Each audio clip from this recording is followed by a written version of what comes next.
Good morning, everyone. Welcome to today's hearing. We're going to continue with control room staff, I think. Is that right, Mr. Miller? Yes, it is right, Mr. Chairman. Good morning. I'd now like to call, please, Assistant Operations Manager Debbie Rial. Yes, thank you.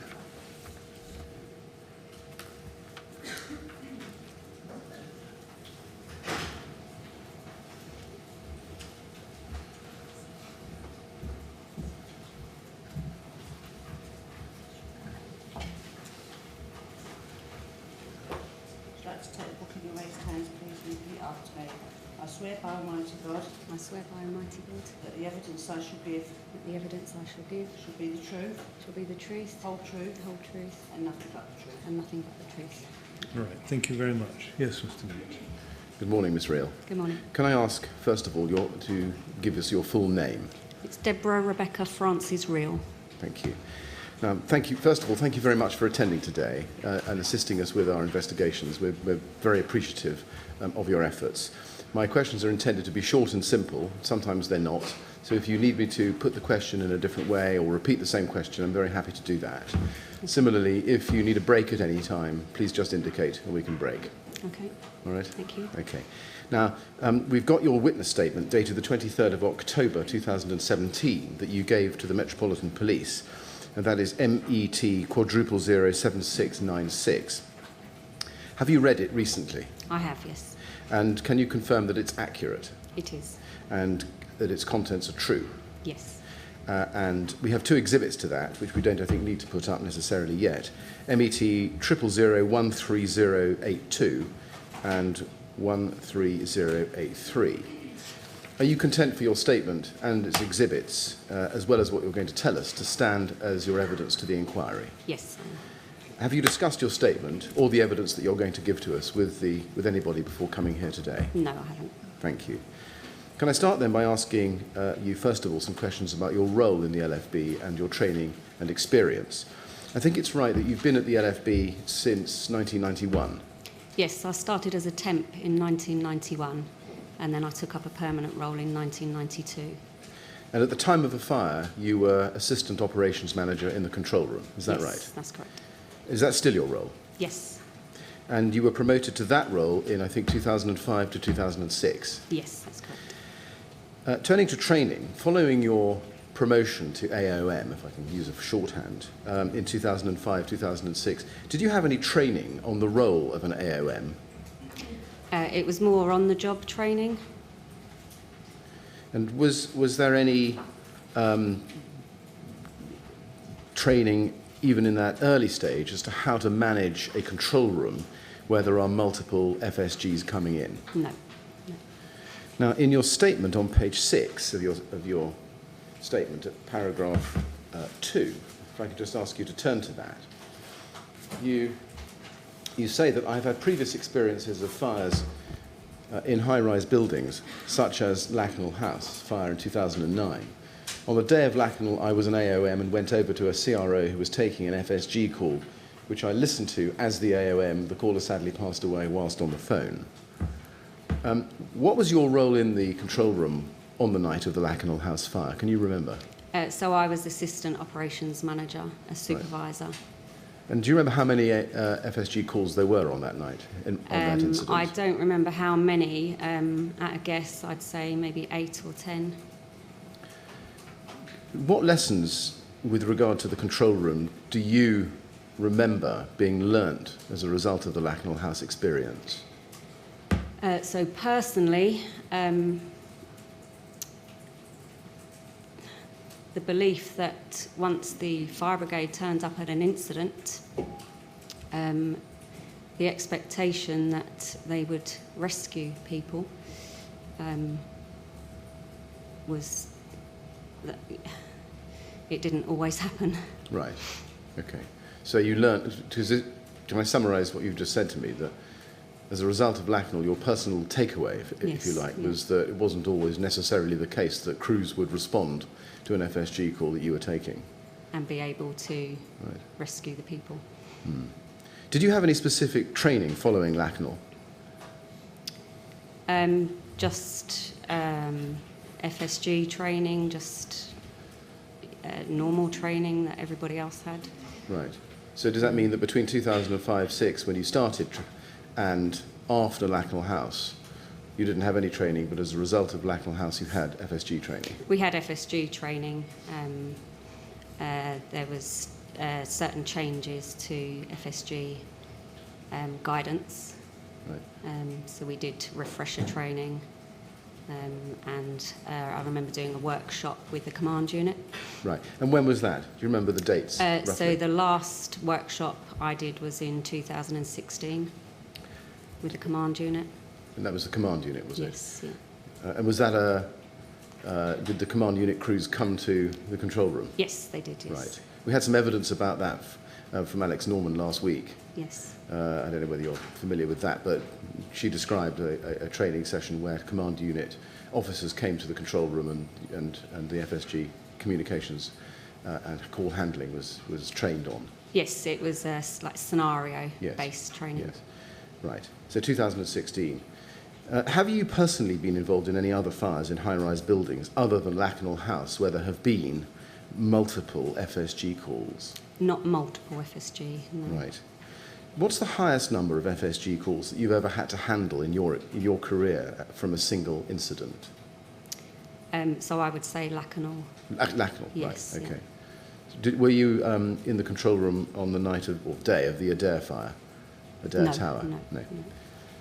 Now, at page 3 of your statement, if I could just ask you to go back to that, you say in paragraph 1, in the middle of the paragraph, the system we now use is called Vision. It's the top of the page.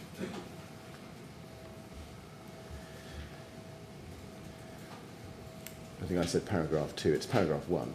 The system we now use is called Vision. It is about 2 years old and I've received training in using the system. We receive very little refresher training. There are occasional glitches when the system Vision doesn't recognise the address given by the caller, and you go on to explain what problems that causes. In your experience, given the lack of refresher training as you describe here in your statement, have you ever experienced difficulties in practice in using the Vision system? Yes. What sort of difficulties? Not being able to find addresses. Anything else? So Vision is works on postcodes. Right. So difficulties when people don't know their postcode, and inputting addresses and the system not recognising them. Right. So address finding as one. Yes. Any other difficulties? There have been other issues when Vision first came in. They seem to have been resolved. Right. On the night of the fire, Grenfell fire, in June 2017, do you remember having any difficulties using the Vision system then? No. You don't? No. Can I then turn to another topic, which is FSG and stay put? On page 3 of your witness statement, which we're still on, in the last paragraph on that page, you talk about the stay put policy. And you say in the second line there, the standard guidance given to callers who are inside a high-rise building is to stay put if they are not affected by the fire. Now, just pausing there, how do you understand the word affected there? So if the fire is in their property, that's how I understand affected Right. by fire. I should have asked you a question before that. The way you've defined it there, does that come out of your understanding of LFB policy? Yes. Right. Yes. Perhaps I should just show you that. It's policy 790. I'm so sorry, policy 539, I'm so sorry, 539, which is emergency call management, which is at tab 3 of our policies bundle. And if I can ask you to look at page 16, which is appendix 3. In the 4th paragraph there, you say, or it says, you're usually safest to remain in your premises unless affected by fire, heat or smoke. If the situation changes, you should leave your premises and dial 999 if you need further assistance. Now, just going back to your statement, staying on your statement and looking at the word affected in that sentence there, how would a flat be affected or a house be affected by heat, fire or smoke?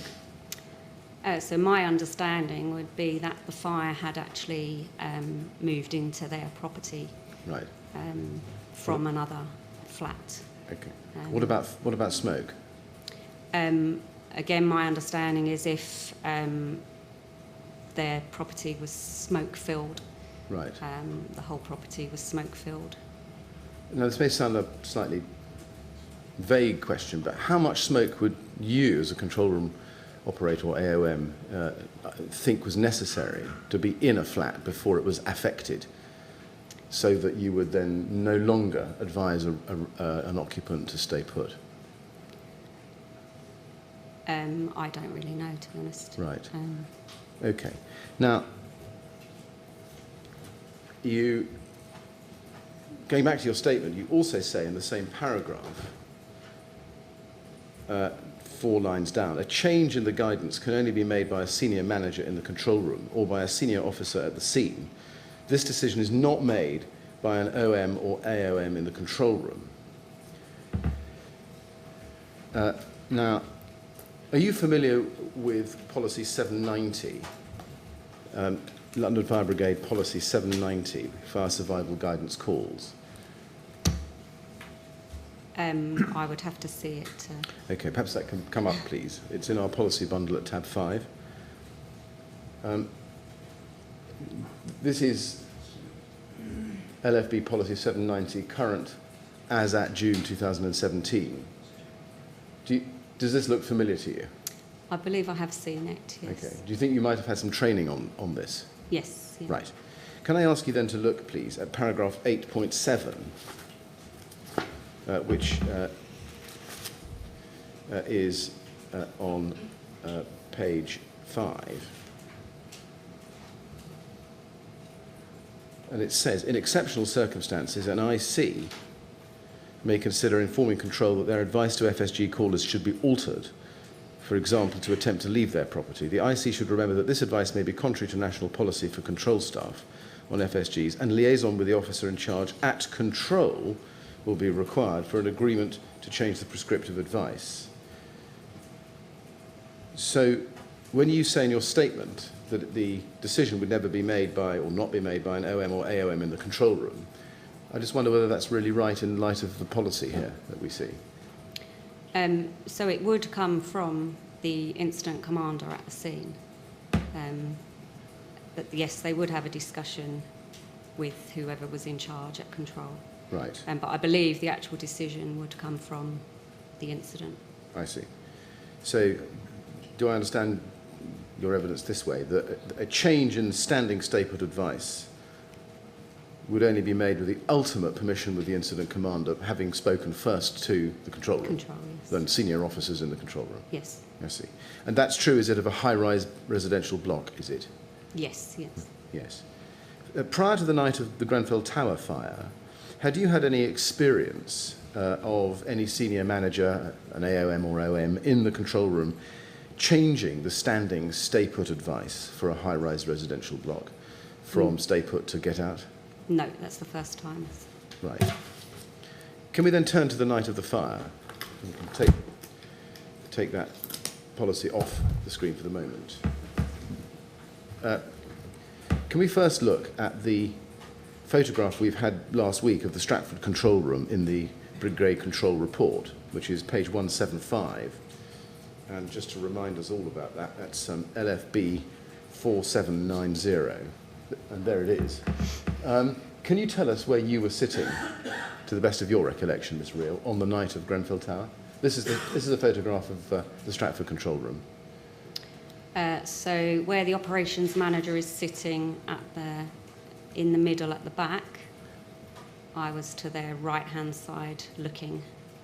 Yes, that's correct. To the right-hand side, the right-hand position. You say the right-hand side. Right hand on the picture? Or on as you're looking at the picture. I see, okay. And who were you sitting next to? So the operations manager, Alex Norman. Okay, and who were you facing? So I was facing several control officers. Do you remember who they were? So to my left, I had Pam Jones and Yvonne Adams. opposite me was Christine Howson, Sarah Russell, Angie Gotts and Sharon Darby. I could see everybody really in the room. So you could see there. Were you numbering from the left or from the right in the list of names? So that was from my left. From your left. Yes. So from your left you had Pam Jones, then Yvonne Adams, then Christine Howson, then Sarah Russell, and then Angie Gotts. And Sharon Darby, yes. And Sharon, then Peter Sharon Duddy. Darby on the radio. Yes. Right. And could you, in general terms, hear what they were saying when you weren't yourself engaged on a call? So at the beginning of the incident, I did hear a call that Pam took because she was to my left. Yeah. But as the incident progressed, I didn't hear calls because it was just so busy. Right. Did you get up and move about much? I think I did get up a couple of times just to check how people were. But no, I was just focused on what I was doing. On page 4 of your statement, you mention a television.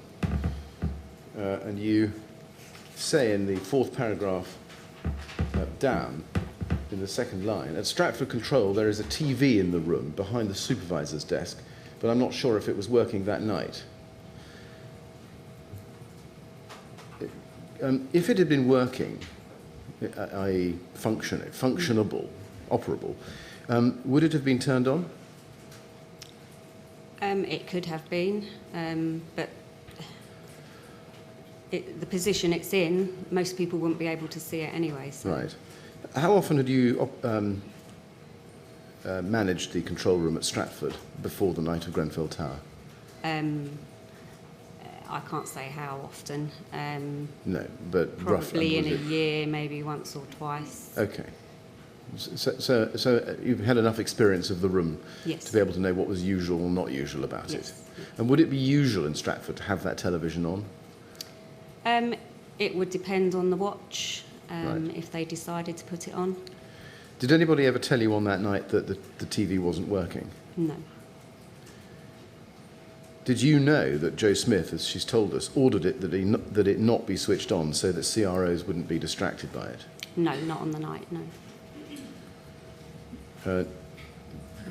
Did you have any kind of picture at all from the incident ground as to what was happening at the tower? No, not at all. Did that hamper you in your work in any way, just looked at generally? No, because we were just getting on with our role, our functions, and Right. we didn't really have time to look at anything. Now, on the night of the fire, what was your role initially? So I was supervisor, assistant operations manager. Right, assisting Alex Norman. Yes. Right, and you were there from the start Yes. of the incident. And you say on page 5 of your statement, we can just look at that, in the 3rd main paragraph, halfway down, you say, I made the decision. It's the paragraph that starts at 0113. It's the 3rd main paragraph. You say, halfway down, or just below, I made the decision to deal with all the make-ups, carrying out mobilisation and action plans. Just pausing there. What's an action plan? Can you just help us? So it's an action that's associated with a particular address or a particular incident type code. So it's a further action that we would have to carry out after taking a call. So can you give me an example? So, for example, if you took a call to a road traffic collision, an action plan would be presented to order an ambulance, inform the police, and to inform the station manager.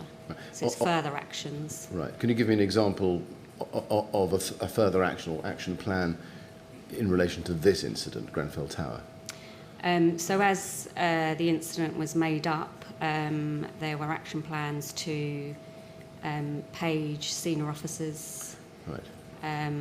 to contact Thames Water, Environment Agency, police. So each time the incident is made up, we would then update police I see. and ambulance. I see. And would each time you did those things that you've described, by way of example, did that involve liaising with the incident commander?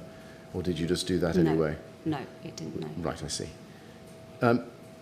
Did your role, generally speaking, did your role in mobilisations give you any awareness of the seriousness of the fire or the nature of the fire spread at Grenfell? So in the beginning, it was just, seemed a normal high-rise call, which is standard to be made up to a 6-pump fire. But as it was made up so quickly, yes, it became apparent that, something had gone wrong. Yeah. Something was not normal. No. And did that, as you've just said, you became aware that something had gone wrong. At some point, becoming aware of that, did you have any thoughts yourself about whether the advice to callers to stay put and await rescue was the right advice to continue to give? I think I'd had a conversation with Alex at some point, sort of saying, we didn't know what was happening, we didn't know if people were being rescued, we were taking all these calls, it was relentless, and we weren't getting any information back whether people were being rescued. So I think I remember having a conversation with Alex, Right. with some concern. Do you remember at what point in the night that discussion took place? No, I can't put a time on it. Sorry. Was it during the accelerating make-ups, or was it afterwards, do you think? It was during. Right, It was okay. during. Well, maybe we'll come back to that in a moment. Just going from the general question I asked you to the more specific, at page 5 of your statement, which we're on at the moment, you say 2 paragraphs on, down the page, you say, I was aware of the large number of FSG calls that were being taken by the CROs. And at one point, the OM, Alexandra Norman, took 2 to 3 calls, and I could hear her talking as she was sat close to me. When did you start to become aware of the large number of FSG calls, do you think, by reference to the number? Tell me by reference to the number of pumps. So I believe it was, looking back at timelines, it was probably about 1:30. Right. Why do you say that? Because I've seen, I knew at the beginning of the call there was only a few calls. At the beginning of the incident there was only a few calls.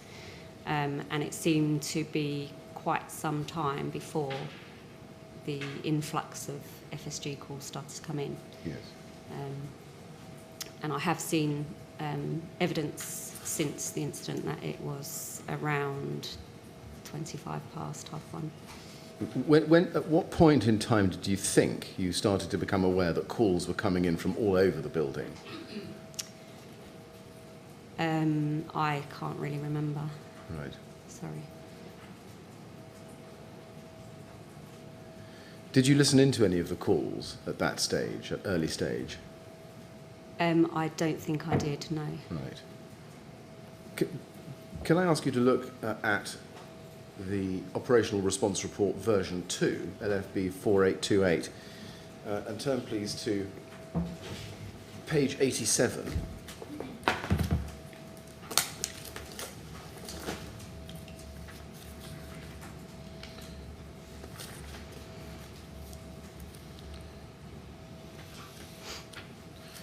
Now, we have there, and it's on the screen, you taking, at the time mark 013908, you take a call from SOM Smith, who's calling for an update. And then it goes on. AOM Real explains that they are taking lots of FSG calls and states that it's now a 25-pump fire.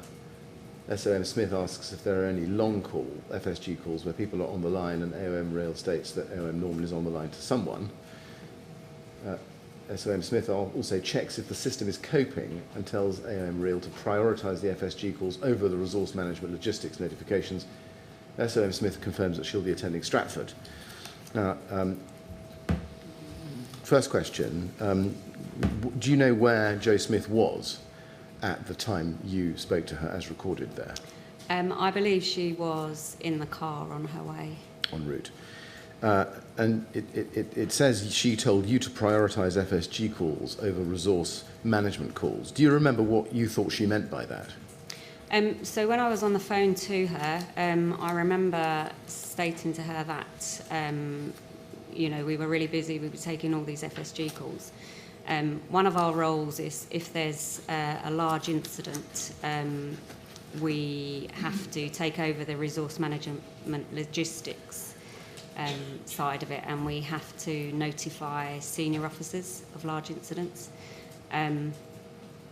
So I had mentioned to her on the phone that we were unable to do that because we were just inundated with calls and we had nobody free to do those notifications. Right. What did you do anything in response to her instruction to prioritise FSG calls over RS? So that just means that Joanne said to just deal with the FSG calls rather than doing the logistics part. Did that mean that there was a delay, perhaps, in paging senior officers to get to the incident? No, so this is not to do with officers attending the incident. This is like staff officers to notify them that there's a large incident going on. When you say staff officers, can you give me an idea of who? So a staff of what sort of officer rank? that represents the three top officers, the commissioner and assistant commissioners. Okay. So we page their staff officer to notify them of a large incident as it's being made up. I see. Just to make them aware of it. Right, okay. So when you were prioritising FSG calls, are you saying that wasn't at the expense of paging frontline people? No, not at all. Okay. At that stage, and we're looking at 139 or so, were you taking any steps to ensure that control room officers were making sure they got all the required information from callers? No, I couldn't. I was busy doing all the mobilising, and it was just impossible to support those control officers. Yes, I see. So, was anybody in the control room, to your knowledge, making sure that control room officers were checking that, or making sure that they got all information to do with flat numbers, conditions in the flat, numbers of people in the flat? There was nobody available to do that. I see. And same question about mobility issues, elderly, children. No, there was nobody, no supervisor available to be able to do that. I see.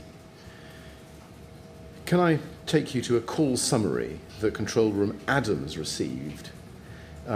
It's page 52 of the control report, Paul. And she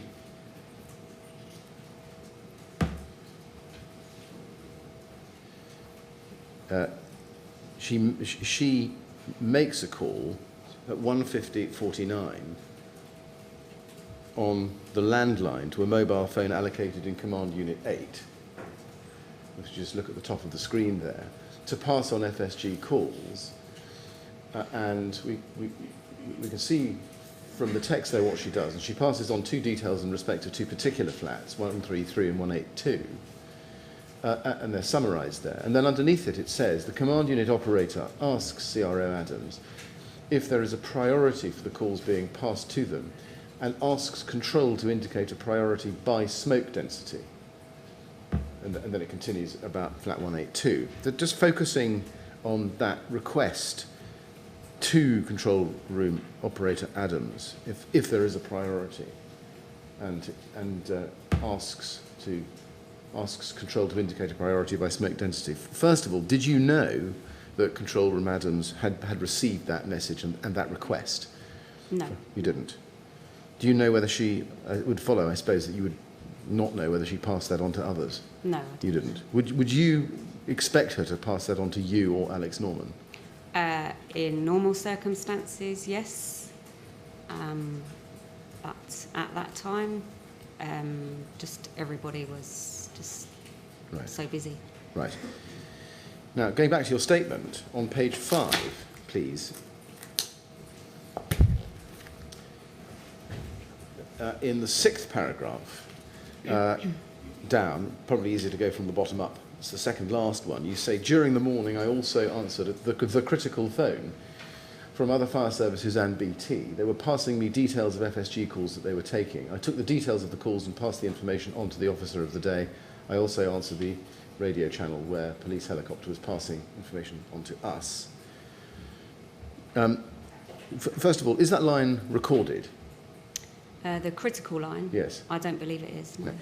And you refer to the officer of the day. Who was that? Do you remember? That was Jason Olive. That was Jason Olive. And I think you recall that he started setting up the whiteboard system in the control room at about 2 a.m. Yes. Did you pass on to him information that you got from the critical phone? Yes, You I'd did. written it down on a piece of paper. And Oh, that was my next passed it question. over. You put it on a piece of paper and then Yes. handed it to him. Okay. And what did he then do with it? Do you remember? I can't be sure what he did with it. Okay. Did you have any other discussions with other fire and rescue services or with BT, other than details of FSG calls that they'd taken? Any other discussions? Yes. With any other fire and rescue service or with BT? So they were all calls that they were passing through to us, FSG calls. They were all FSG calls, Yes, were they? yeah. I see.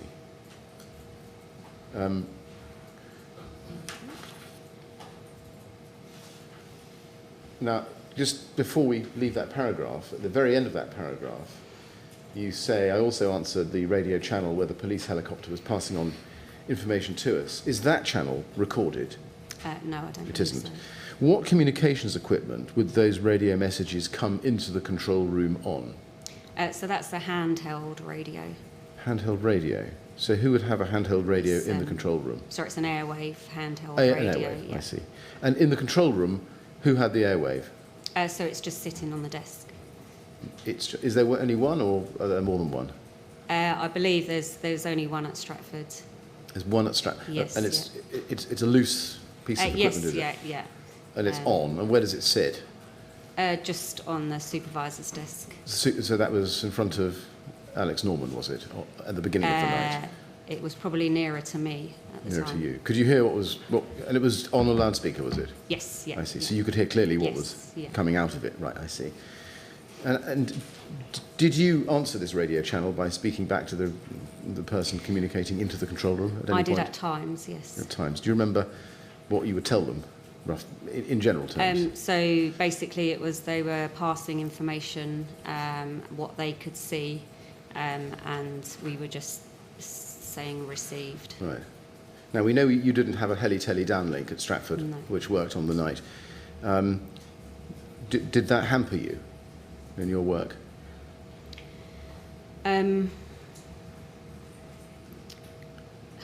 At the time of the incident, I don't believe it did, Right. because everyone was just concentrating on what they were doing. Would it have been easier, it's difficult with hindsight, but would it have been easier to do your work knowing visually, seeing visually through the heli-telly downlink what was actually happening, rather than relying on what you were being told over the radio? It may have helped. I don't know if we would have done anything different, Right. because it's not our decision to tell people to, our guidance is to keep people safe in their flat until they're rescued. Did you pass these radio messages you got from this radio channel to Jason Olive at the whiteboard? Yes. You did. And so far as you know, did he pass those on to the command unit? Yes, I believe he was on the mobile phone. Right, and that would have included communicating these messages that you had received through this radio route, Yes, would it? everything that came into him, he passed Right. over. Now, can I ask you to look at page 120 of the control report? Back to that. Page 120, 120. We can see there that there's a time mark of 030648. And it says the radio operator at Brigade Control passes a message to Command Unit 7. Charlie Uniform 7, the police helicopter has informed us that they've got a thermal image camera on the southwest corner. There's a heat source of people on the 17th floor and second from the top, also people on the 21st balcony. Do you have a recollection of taking that radio message on that radio channel? No, I don't remember that, no. Right. Were you aware, generally, that the police helicopter possessed thermal imaging capabilities? No. Right. No. Did you get wind of the fact that the command unit was passing, that the command unit was getting these messages? I wasn't aware of that message. I was aware that all the messages with information was being passed over to the Right. command unit. Right. Do you have a recollection of this message or this kind of message coming into the control room, which would indicate that the police, from their helicopter, could actually identify a heat source representing persons high in the building? I don't remember them talking about heat source. The messages that I heard were talking about floors where they could see people. Right. And then page 125 of the control report a little further on, time mark of 031422, radio operator at Brigade Control sends informative message to Command Unit 7. Charlie Uniform 7 further information from the police helicopter on the west aspect of the building. Multiple occupants are 3 floors from the top. Over. Again, do you know who that radio operator was at Brigade Control sending that message? So the radio operator would have been Sharon Darby, Right. Okay. passing that message. She was radio operator all through the night, wasn't Yes, she? yes. So that would have been her. Do you know how she got that message from the police helicopter, if not through the radio message on the airwave radio that you've just referred us to? So she wouldn't have been able to hear the radio, the airwave radio. So it would have been someone that would have passed her that message to pass over Right. to Charlie Uniform 7. I see. Now, these messages go to CU7. What about passing those messages over to CU8?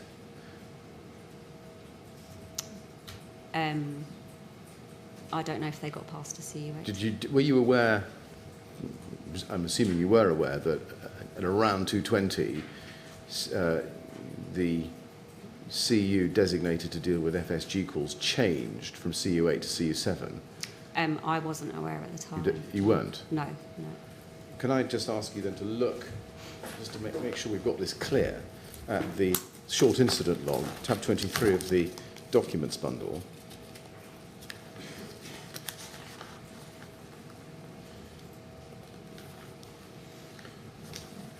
And turn to page 22.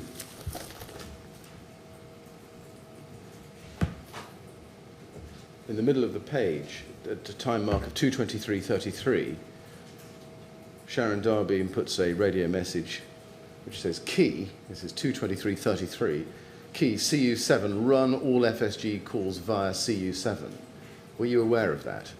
I wasn't aware at the time, no. I was focused on doing the mobilising. Right, at the I see. time. Did you have access to the vision log throughout the night? Yes, I did. If that had been inputted into the incident log by Sharon Darby at the time, is there any reason why you wouldn't have seen it?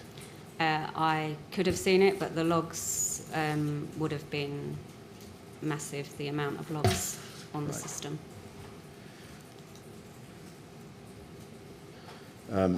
Would a change in command unit dealing with FSG calls have been an important matter, though, for the control room managers to know about? So it was more important for Sharon to know that. so that she was aware any calls, any messages that were sent via service requests with FSG information, she knew that the command unit to pass it to. That was more important for her to know. Was it not also, though, important for you in your position as AOM to ensure that all the CROs and yourself knew which command unit was handling FSG calls at the incident ground? It wouldn't have made a difference, really. Okay. Now, can I go to page 6 of your statement and ask you to look at paragraph 1?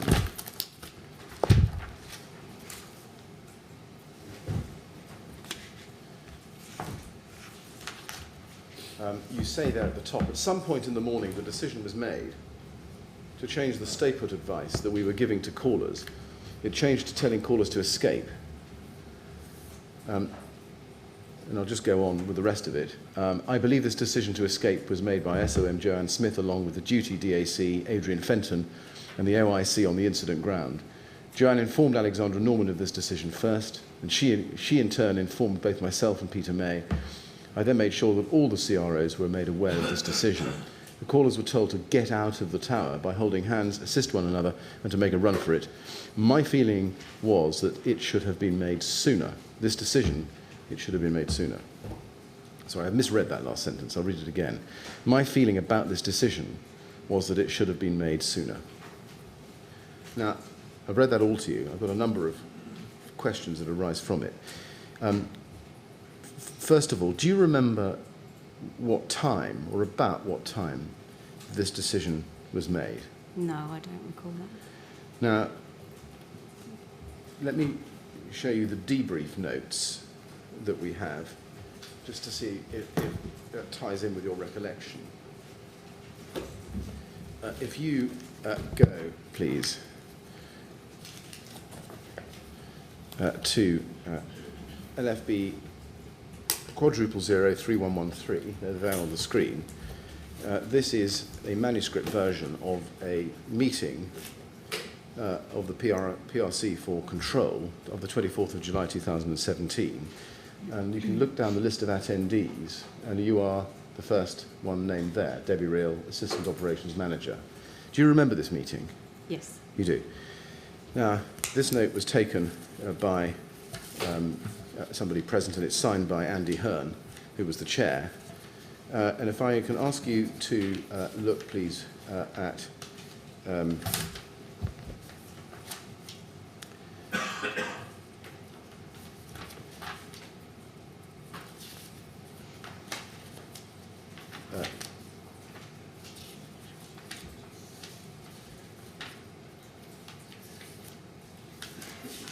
first of all, page 3, at the top, it says calls coming in, stay put advice given, callers hang up and told to ring back if it worsens.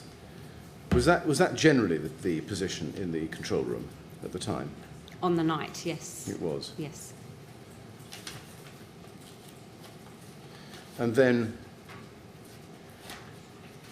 if you go to page 6, a quarter of the way down the page, there's a time mark of 02:35, stay put advice changed, and then some detail underneath that.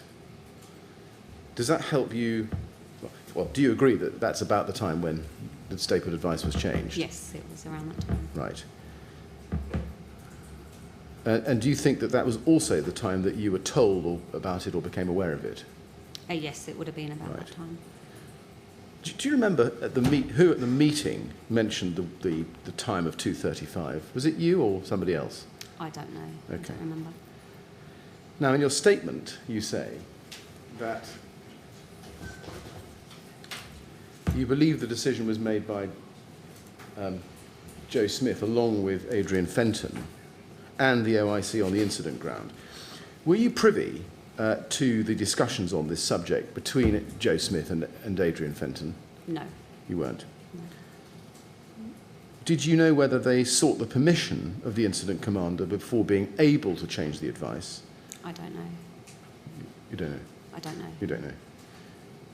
What can you remember of the involvement of the incident commander that you mentioned in your statement in the decision to change the stay put advice? I believe they were on the phone to him. Right. Um, Do you remember whether they made the decision and communicated it to him, or whether it was a joint decision between the control room and the incident commander? I can't say for sure. I can't say for sure. I mean, I believe Joanne was the instigator, but... Right. Okay. Do you remember exactly what the new advice was that was to be given to callers? So it was to escape, to all get together, to hold hands, to put wet towels and sheets over them. All right. Well, you're Let's right. take it- Would take you it like slowly. to have a break? Yes, please. Yeah. Okay, let's just We'll rest for a we'll few have minutes. we'll have a short break now. Yes. You go with the usher, but don't talk to anyone about your evidence, please. All right?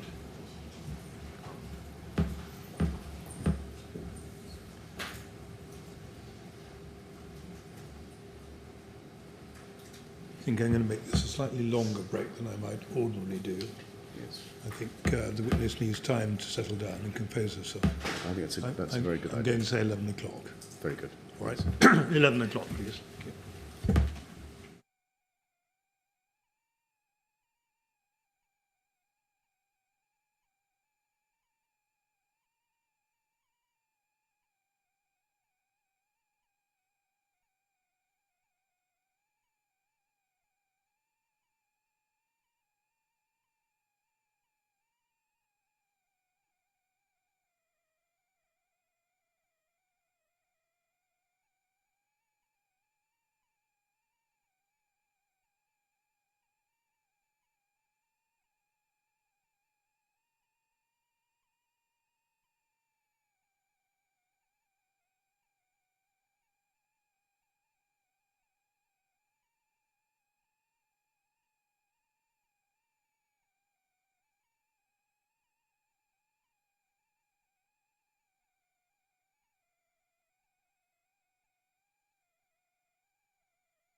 right. Do you feel happy to carry on? Yes. Thank Thank you, If sir. you do need a break, just make it clear. Okay, thank you. Ms. Reel, thank you very much for coming back to us. I know this is not easy. I'm sorry, I'm going to have just to keep pursuing this line of questions to see how far we go. Can I ask you, if you don't mind, to look back at the document we were looking at, which was the control debrief notes at page 6, and halfway down the page, and I should just say, if you need another break at any other time, just say. It's not Sorry, could you If say you need that? a break at any other time, let me just tell me and we can break again. Okay, thank you. Okay. Halfway down the page, it says advice, wet towels over mouth, hold hands, stay together, get out, and then could be last chance. Now, do you remember who said that in the meeting? Who referred to those words in the meeting as the advice that was Not given? in the meeting. Right. Do you remember whether that advice that was that CROs were told to pass on was in those terms? Could be Yes. last chance. It Yes. was. And do you recall going round telling people that that is the advice they had to give? Yes. And what do you remember what you told control room officers to say? So it was that if there was more than one person, all get together, try and stay together, hold hands, and it was the wet towels or sheets to cover themselves, and to I think it was to run for it. Right. And how did you communicate that advice, or that advice that had to be given? How did you communicate that to the other control room staff? So I did it verbally. You did it verbally. You Yes. went up to them and said, Yes. "You must tell them to get out at all Yes. costs," or in these terms. And what did you tell them to say to callers if they had a caller who felt that whatever happened, they simply couldn't get out? It was that advice. I just went up to them once to tell them that advice. Right. At that time, when you were going around the control room telling people to change the advice and telling callers to get out, did you yourself have any expectation that crews would be able to rescue residents? Yes, there's always that expectation that Right. they would. Were you ever aware that crews were struggling to get above the 15th floor? No. Were there enough supervisors in the control room at that point, about 2:35 or so, to get round all the CROs to give them this advice? We were able to do it. Yes. There was you, there was Alex Norman, and Alex. there was Peter May. Peter, And yes. you all went round? We were all able to go round and tell people. Right. Because it was important. Now, going back to your statement, and we can take this note off the screen. Going back to your statement, in the last sentence, you said, "My feeling about this decision was that it should have been made sooner." Was that your feeling on the night? I think it was afterwards, in hindsight, Right. because of Lacanol as well. And yeah, it was in hindsight that I think. Right. Given what you told us earlier about the lessons learnt from Lacanol, that no longer to always assume that crews could get to callers, once the advice changed,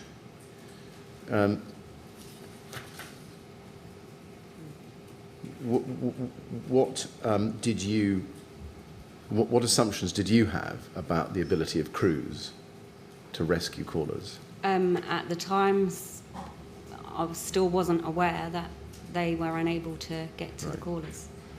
And was that information you had, or was that an assumption you were making? An assumption. Right. But in the light of Lacanol, the question is, why were you making that assumption? Because we weren't getting any information that they couldn't.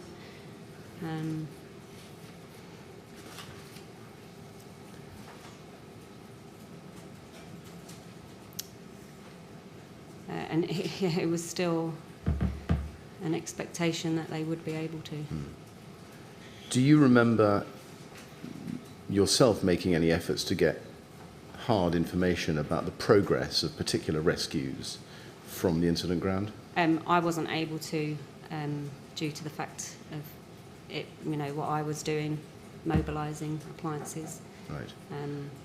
I was just focused on that role. Okay. Now, can I turn to another subject, which is callbacks? Now, Joe Smith gave evidence to the inquiry back in July that, as a matter of practice, the control room never calls FSG callers back unless perhaps they get cut off and are on a mobile. Is that your experience? Yes, It we is. would not call someone back. Definitely not on a landline. Can I just show you something then in the control report? It's page 45.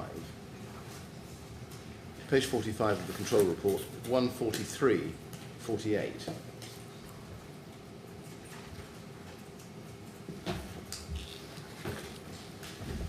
There is a summary of a call. NWFC, that's Northwest, take a call from a BT operator in Nottingham who are passing on an abandoned call that is meant for the Brigade. The CRO says he will call the number back. Do you know whether on the night buddy control rooms such as Northwest would call people back or did call people back? I don't know. You don't know? What about when the advice changed? Do you know whether they called people back at that stage? I don't know. You don't know. Turning to the question of the MPS and the LAS, can I ask you to look at the control report at page 92?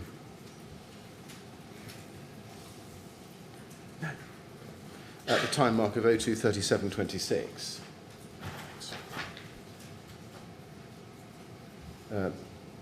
It shows that you made a call to the London Ambulance Service control room to inform them that a major incident had been declared by the London Fire Brigade. First question is that something that's routinely done when a major incident is declared, to call the LAS? Yes, so as it was a call that I had already spoken to the ambulance, each time the incident is made up, the action plan would state to update the London Ambulance and Police. Right. So that was an update. I see. And at what point in the make-ups did that call requirement to the LAS take over? Was it 6 or 8 pumps or higher? So as soon as it's persons reported, Right. an ambulance would be ordered, and then each time the incident was upgraded, you would go through to them and update them. And was it you doing that? Yes. Right. And that was part of your action plans that you described Yes. earlier, is it? Yes, I see. Now, if you go, please, to the short incident log, we can see that a declared major incident happened at 02:03, and this is page 21.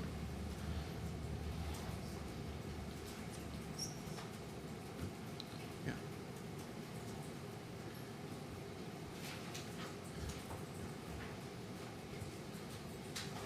And at 02:06:38,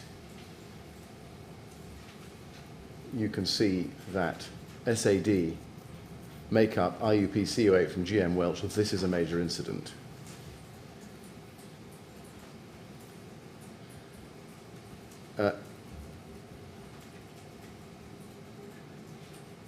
Had you called the LAS prior to that? So I'd spoken to the LAS on a number of occasions when the incident was made up,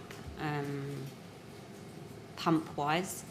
And then when this message came in, I would have picked up that message and then called the ambulance service. Right, I see. When I'd upgraded the incident. And your first call, was it, I think you said, was it when it was persons reported? Yes, to the ambulance, yes. Yes, I see. Yes, to the London Ambulance Service. We have a time mark of that of 1:28:40. There's no need to look at that. Did you know that the London Ambulance Service had called in at 1:52:56, or about then, to tell the LFB that they themselves were making a significant incident? No, I wasn't aware. You didn't. Can I just show you that? It's in the control report itself at page 54.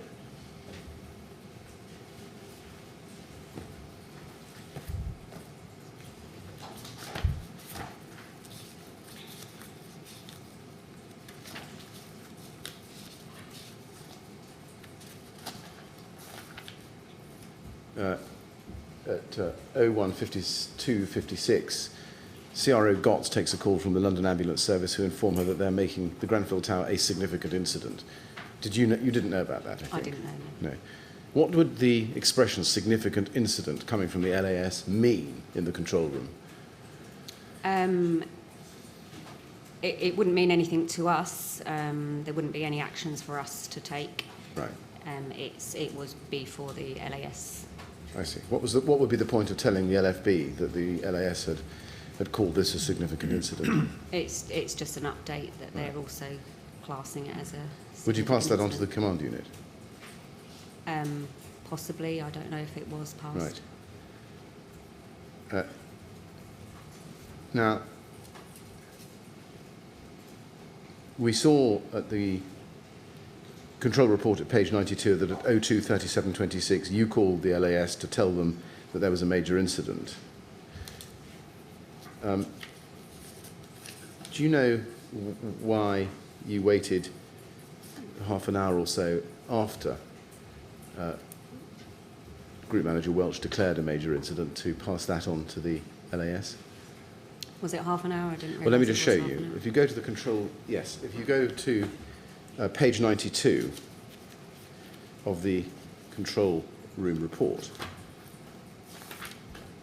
we looked at this before, 02:37:26, that's your call to the London Ambulance Service. And then if we keep that open on one side of the page, and then go to page 21 of the short incident log, and time mark of 02:06:38.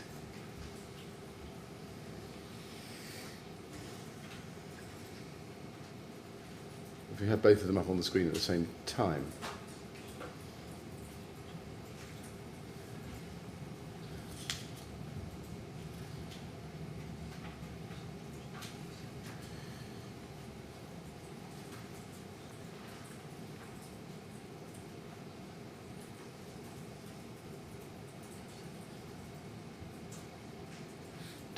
You can see that at 02:06:38 in the short incident log, right-hand side of the screen, SAD makeup, CU8 from GM Welch, this is a major incident. But that message doesn't seem to be passed on to the London Ambulance Control Room until 02:37:26, as you can see on the left-hand side of the screen. First of all, is that right? Was there a half an hour gap between the declaration from the incident ground that this was a major incident and you passing that message on to the London Ambulance Service Control Room? So it looks like the IUP was 02:06. I'm not sure what time I picked it up. Right. But I was also carrying out mobilising. It says there I'd picked up a make command units for. I believe I was still dealing with the make pumps 40 with action plans. So I had a number of people to contact and page. So that was possibly why the delay. Right. When you made this call, were you aware at that time that the MPS, the Metropolitan Police Services, were also taking calls from people trapped in the tower? Oh, I wasn't aware, no. You weren't aware. Were you aware that staff in the control room, Adams and Gotts in particular, were providing FSG advice to the MPS? No, I wasn't You aware. didn't know that? No. Right. So does that mean you can't help me understand why the MPS weren't told at that stage that the Statehood advice had changed? No, I wasn't. No. You can't help me with that. Right. Do you know if the MPS control room were ever told by the LFB control room that the Statehood advice had changed? I don't know. Okay.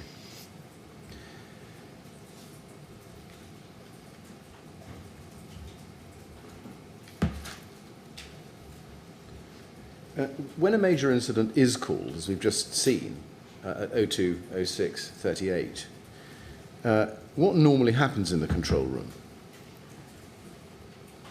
Oh, so from our point of view, we would upgrade the incident, major incident declared, and there would be a number of actions, a number of people to tell, a number of officers to page. Are you supposed to call RBKC? Sorry? Are you required to or supposed to call RBKC, Royal Borough of Kensington and Chelsea, or the council? That may have been an action. I do recall speaking to someone, but I think that was possibly earlier on in the incident. Well, let's have a look. Can I ask you to go to page 97 of the control report?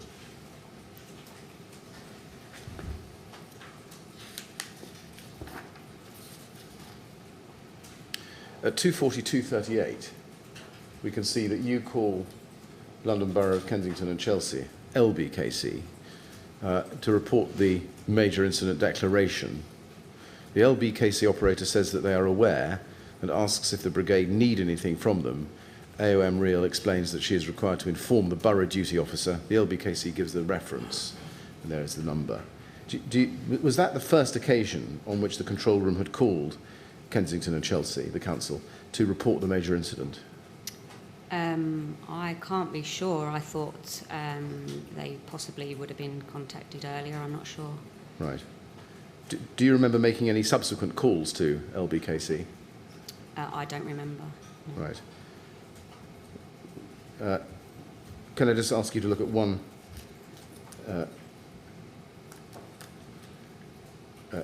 entry?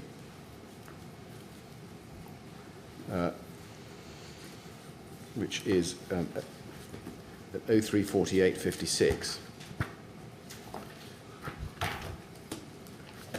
Well, let me ask it to you this way. Were you aware of a call made at about 3:50, so 10 to 4 in the morning, where the operator tells the control room that they've been in touch with the council and they're not giving a number and won't give a number? No, I'm not aware of that. You're not aware of it, okay. Finally, can I just ask you one or two questions about a specific call? Can I ask you to turn back in the control room report to page 137?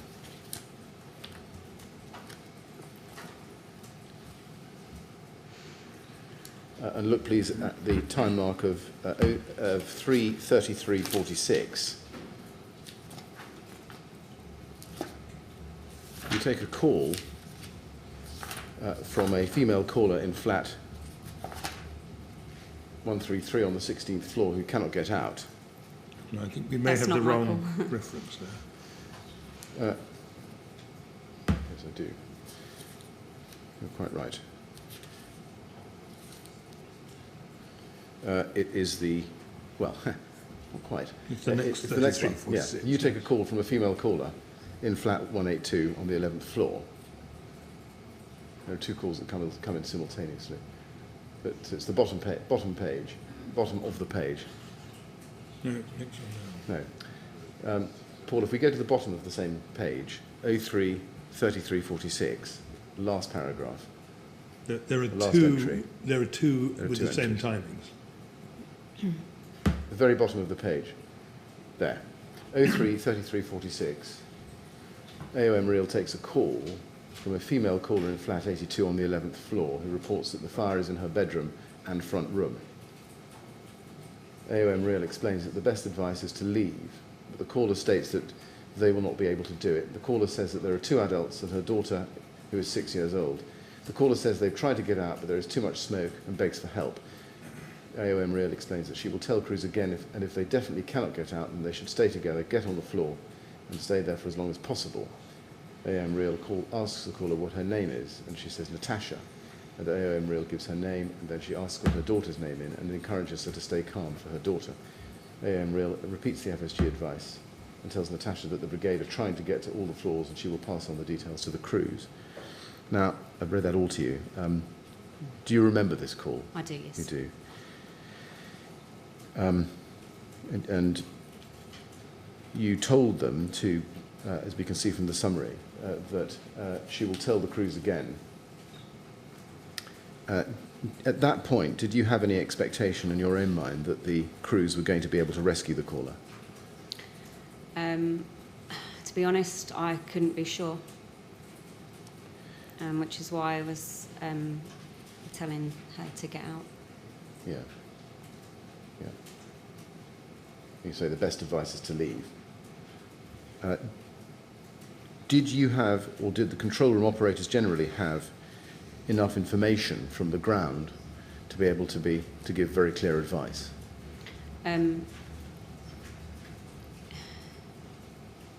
No, we didn't have much information coming back. Right. When it says that you told them they should stay together, get on the floor and stay there for as long as possible, was that consistent, do you think, with the advice that you'd been given, or that CRO staff had been given to pass on to callers, that in no uncertain terms they must leave? Yes, yep. So I had said on several occasions that the best advice was to leave, and like I say, holding hands, staying together.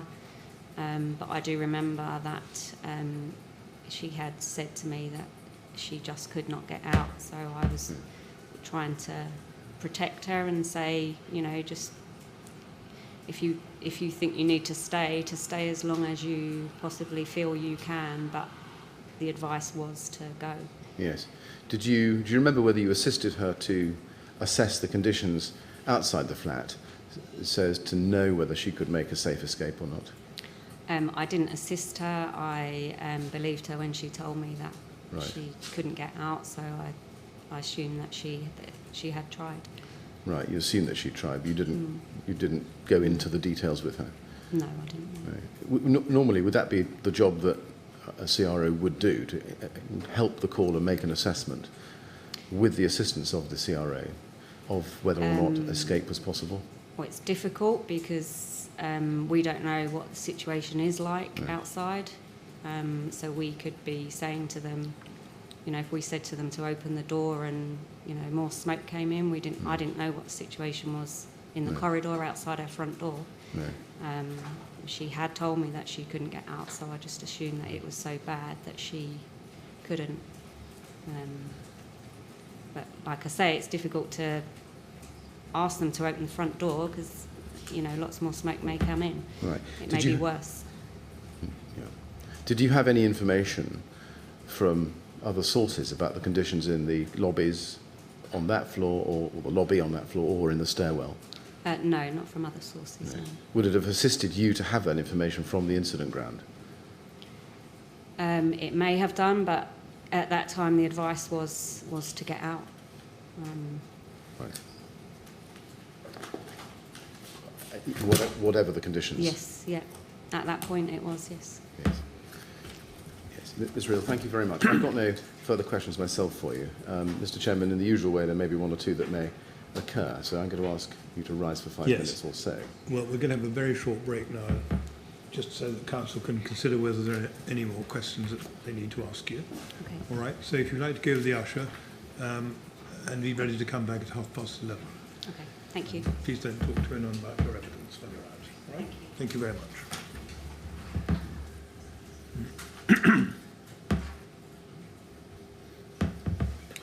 All right, 11:30, please.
Mr. Chairman, just a few questions. Yes, of course, that's right.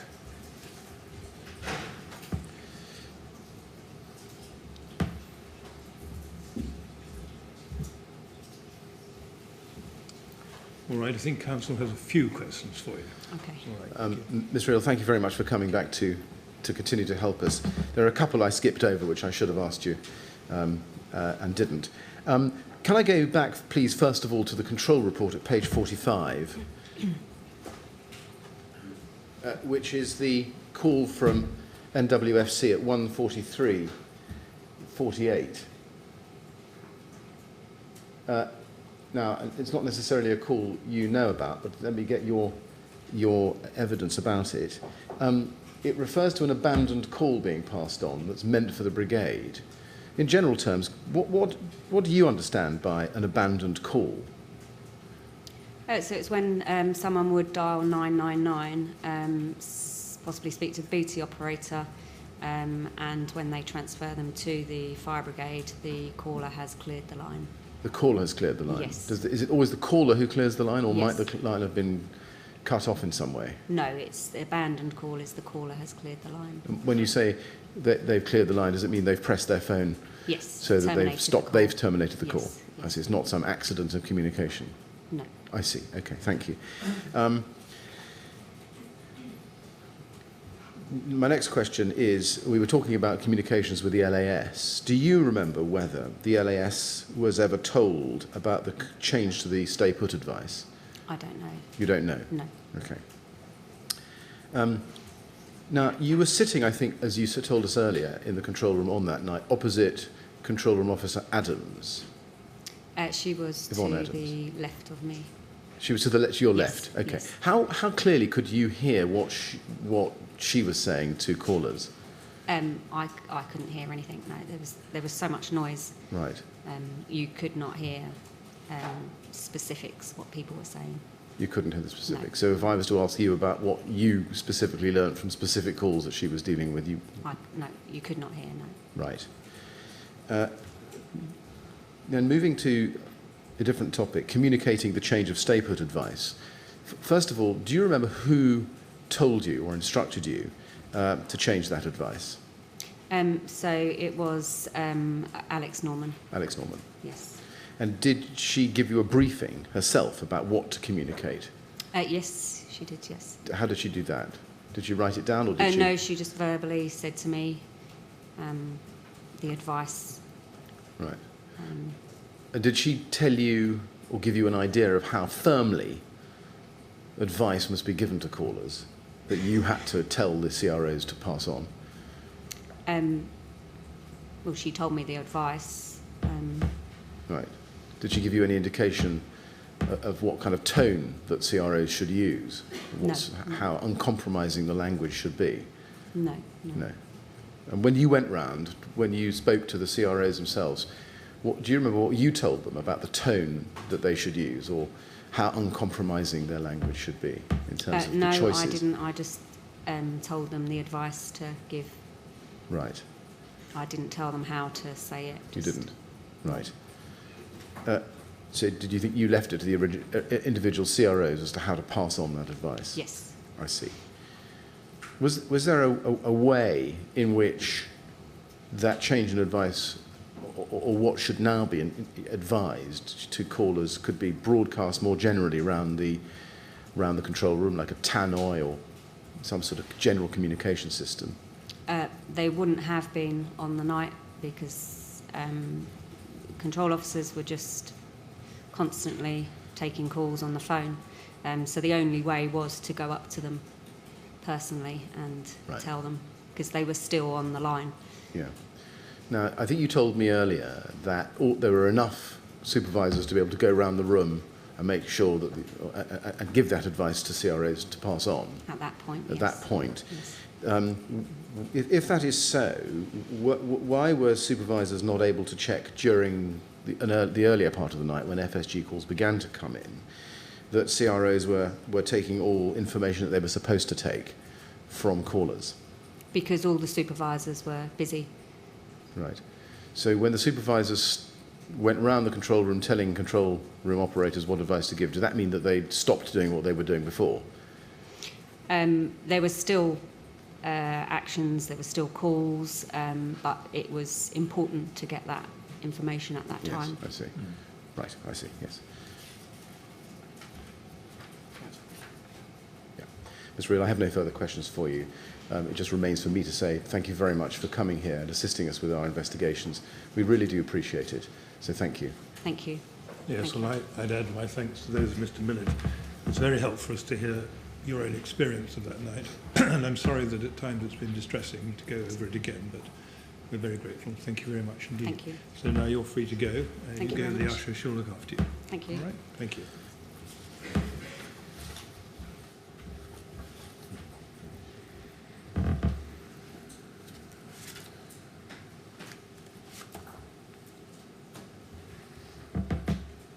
Yes, Mr. Millett.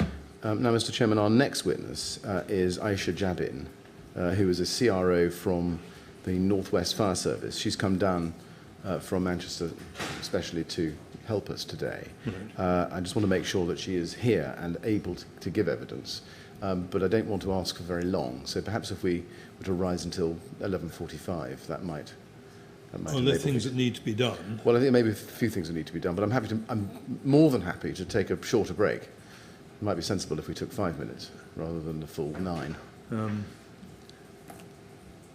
That's going to make it difficult to keep it by the clock. Let's say 11:45, then everyone knows exactly where we are. Very good, thank you. Thank you. 11:45, please.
Yep. Please repeat after me. I do solemnly, sincerely and truly I do solemnly, sincerely and truly declare and affirm declare and affirm that the evidence I shall give the evidence I shall give shall be the truth, shall be the truth, the whole truth, the whole truth, and nothing but the truth. and nothing but the truth. Very good. Thank you. Do sit down, Mr. Chairman, and make yourself comfortable, all right? Yes, Mr. Millett? Ms. Jabin, could you please give us your full name? Aisha Jabin. Aisha Jabin. And can I just make sure I pronounce your surname correctly? It's Jabin, is it? Jabin. Jabin. Thank you. Can I start by saying thank you very much to you for attending today and assisting us with our investigations. We're very grateful to you. Now, you've given us a statement, which is MET quadruple 08028, dated the 24th of November 2017. Is that your statement that we see on the Yes. screen? And have you read it recently? Yes. You have. And can you confirm for us that its contents are true and accurate? Yes. Yes. Are you happy for this witness statement to stand as your evidence to the inquiry, along with everything else you'll tell us today? Yes. Okay. And have you discussed your statement or the evidence that you're going to give to us today with anybody before coming here? No. No. Now, my questions are supposed to be short and simple. I say this to all witnesses. If you don't understand my question or you want me to rephrase it, I'm very happy to do that. And similarly, if you want a break at any time, just say and we'll have a break. Okay. Okay? Mr. Bean, your role is a control room operator at North West Fire Service. Is that right? That's right, yeah. And I think you've been in that role since June 2014. That's correct. Yes. Have you had any training for how to handle a fire in a high-rise building, a high-rise residential building? It's all formed in part of the training when you first start. You have a 4-week intensive course, and that covers high-rise buildings, flats, everything. And are you aware of something called the stay put policy? Yes. And very briefly, can you tell us what your understanding of the stay put policy is? My understanding of the stay put policy is that, particularly in high-rise buildings, if there's a fire in the building, that the occupants are to stay put unless it's safe to leave. But generally, they would stay put and the fire service would come and rescue them. Right. And have you had training about fire survival guidance calls? Yes. And can you tell us very briefly what that training involved? So you simulate incidents. We also have flow charts and paper sort of a work through that you can go through questions or what sort of questions to ask. Right. I've been trained on a PowerPoint before, giving a scenario and then what sort of questions you would ask, what sort of advice you would give, fire survival guidance mainly. Right. And have you had training as part of that training on how to deal with multiple FSG calls from a single incident? Not multiple, but fire survival guidance is fire survival guidance, so you would give it to either one or multiple people. Right. And the training that you had, was that at the beginning of your employment at North West, or has there been refresher training or regular training on FSG calls since then? We have refresher training every 12 months. Right. Is there a policy at North West Fire and Rescue Services covering fire survival guidance? Is there a written policy? I'm not sure what you mean. Well, is there a document that NWFRS puts out so that control room officers understand what they're supposed to do? We have our own documents that we sort of use as a reference, Right. In terms of questioning.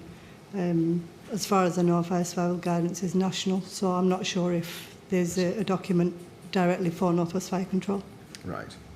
Can I ask you to look at page 3 of your statement?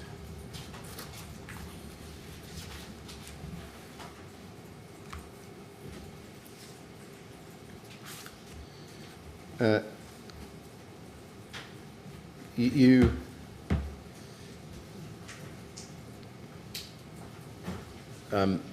mention in the second paragraph on that page, it's really the first main paragraph, which starts as control room operators. You say we may deal with fire survival guidance. This guidance is used when a caller tells us they cannot get out of the building due to fire or smoke. And then you go on to say, a couple of lines down, when a call initiates fire survival guidance, I would amend the incident code on the system, which then creates a flow chart of questions to ask the caller. And then you give some details there. Can I just see if we can identify that? Can you please be shown MET 000018245?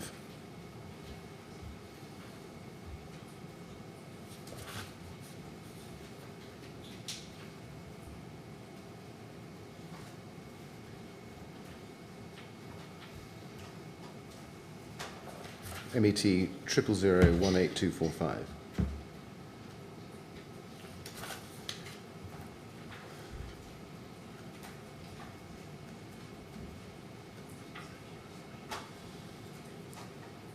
Right.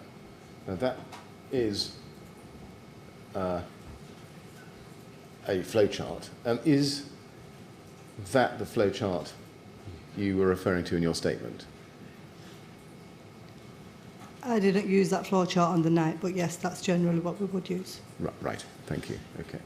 We may need to look at that in detail later. But in your experience, as standing back from the detail, or in your experience as it was at June 2017, when the Grenfell Tower fire happened, had you dealt with any live FSG calls? Not where I've had to give fire survival guidance to a trap caller, no, not. The first time I've had to give fire survival guidance was for Grenfell. It was for Grenfell, was it? Right. Now, on page 2 of your statement, we're still on it, you explain the overflow system. This is the last paragraph on page 2, if we can just look at it. You say, we may receive a call from outside the Northwest area. The Northwest Fire Service takes the overflow of calls from the London Fire Brigade. If there is a delay of over 5 minutes in answering a call in London, it will be forwarded to us at the Northwest Control. This tends to be done automatically by the 999 operators, as they are aware of the overflow and tell us that the call is for London, and the LFB could also call us to make us aware. Now, first of all, I just want to ask you how this works. You say that if there's a delay of over 5 minutes, it gets forwarded. Is that an automatic forwarding system, or does that require somebody at BT or another call handler to send it manually? It would be passed manually, but the agreement would first have to be made by BT with London Fire Brigade. Okay. When you refer to a delay of over 5 minutes, does that mean someone has been on the call ringing for 5 minutes and not getting an answer? Potentially, yes. I see. Can someone's call be passed on to a buddy control room like NW sooner than 5 minutes? Yes. Does that happen? I'm not sure what the arrangements were that night, but it could be a case where they could have been passed through if London weren't able to take them. Right.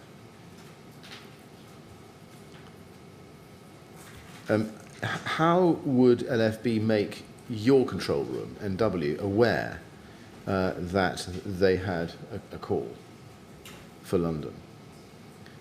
Sorry, repeat that. How would the operator, the BT operator, make your control room aware that they'd received a call? They would announce the call past the contact number if there is one, and say that this call is for London Fire Brigade. Right. Is there a dedicated line in your control room that rings where the BT are passing that call to you? If it's a 999 call, they will pass it through the operators, but to initiate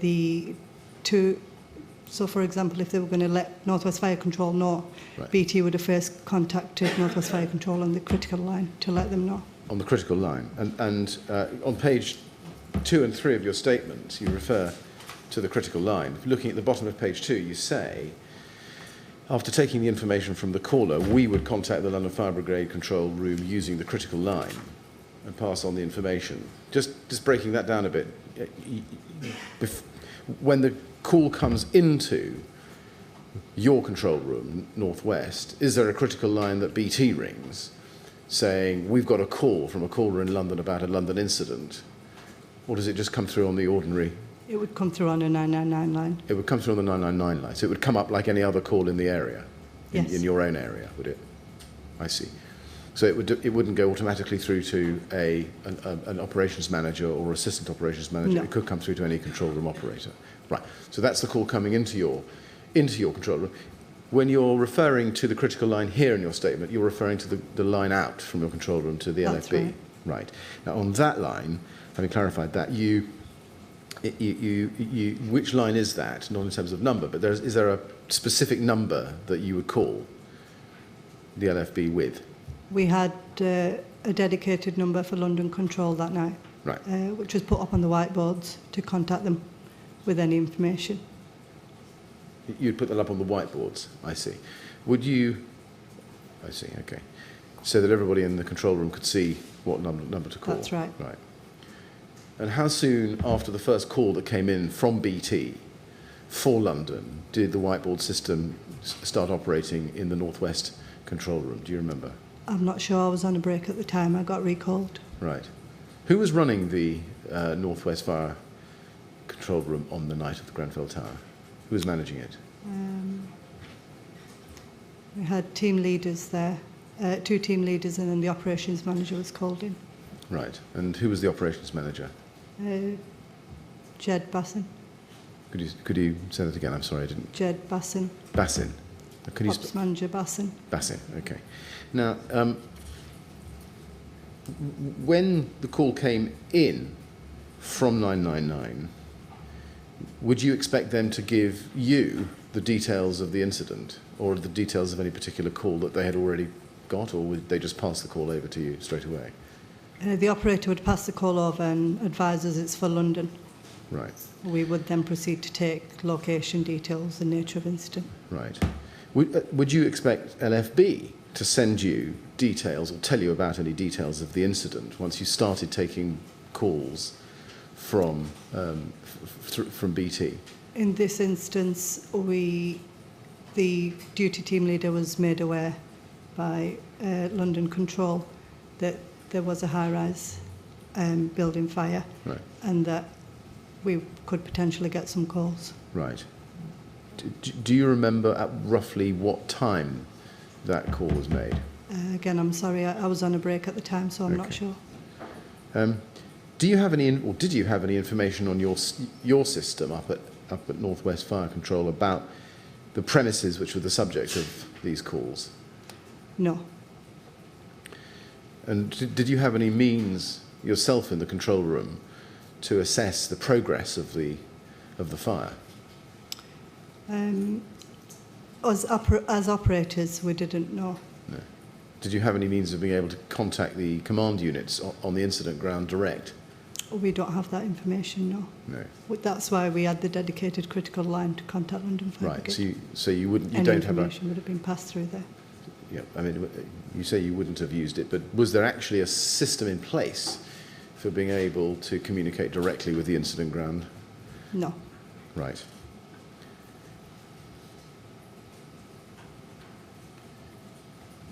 So the critical line is used by you, as you say, to pass information that you get over to London. And that critical line, is that a dedicated line linking Northwest with LFB? That's correct. It's a landline. And are the contents recorded? Are the discussions recorded? I'm not sure, but if it was called from an operator's station, then yes, it would. Okay.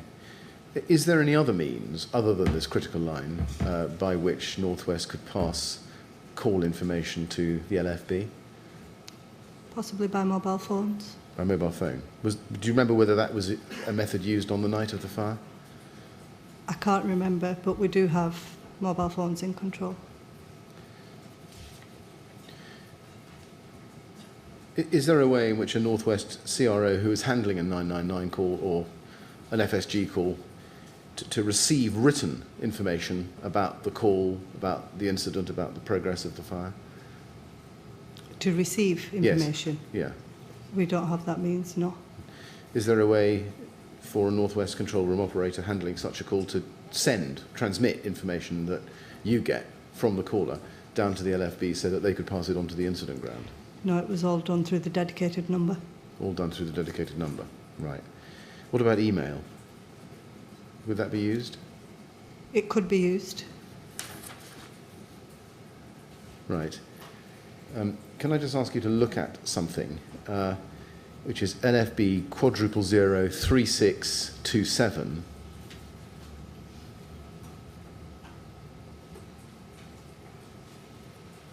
Now, if you could go please to page 2 of this document.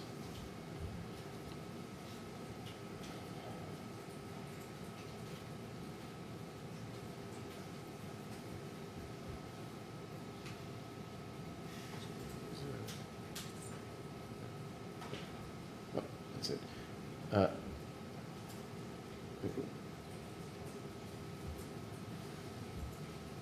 If you look at the time mark of 3:17:19, which is the last but one entry, it says, after some code, comment emailed to London FRS. And I just wanted to ask you what that signified. It would signify that an email was sent with the incident details to London FRS. Right, who would send that email? Or who did send that email, to the best of your recollection or information? Looking at the position that the 03 would have been a team leader. Right, I see. Can you just have, what is CADIS PNW? Yeah, it's a position, a workstation. A workstation. Yeah. What does it mean? It just means it's position number 3. Right, I see. So you can tell exactly who sent that email. Would that be a normal way of not exactly who, but I know it was at position 3. Okay, you knew it came from that position. Would emailing be a normal way in which North West would send information to control rooms handling an incident? It can be done, yes, sometimes in spate conditions as well. Right. We do use email as a method of communication. In general, had you ever taken calls through this overflow buddy system prior to the night of the Grenfell Tower fire?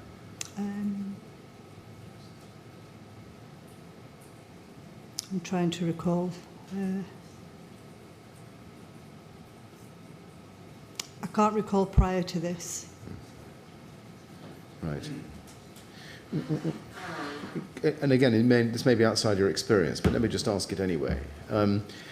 If you're on a long call and you're receiving information during the call from the caller which updates your information, when would you pass that updated information back to the main control room, in this case London? Would it be during the call or after it had finished? To give you an instance of my call, it was passed within the first few minutes because of the severity of it.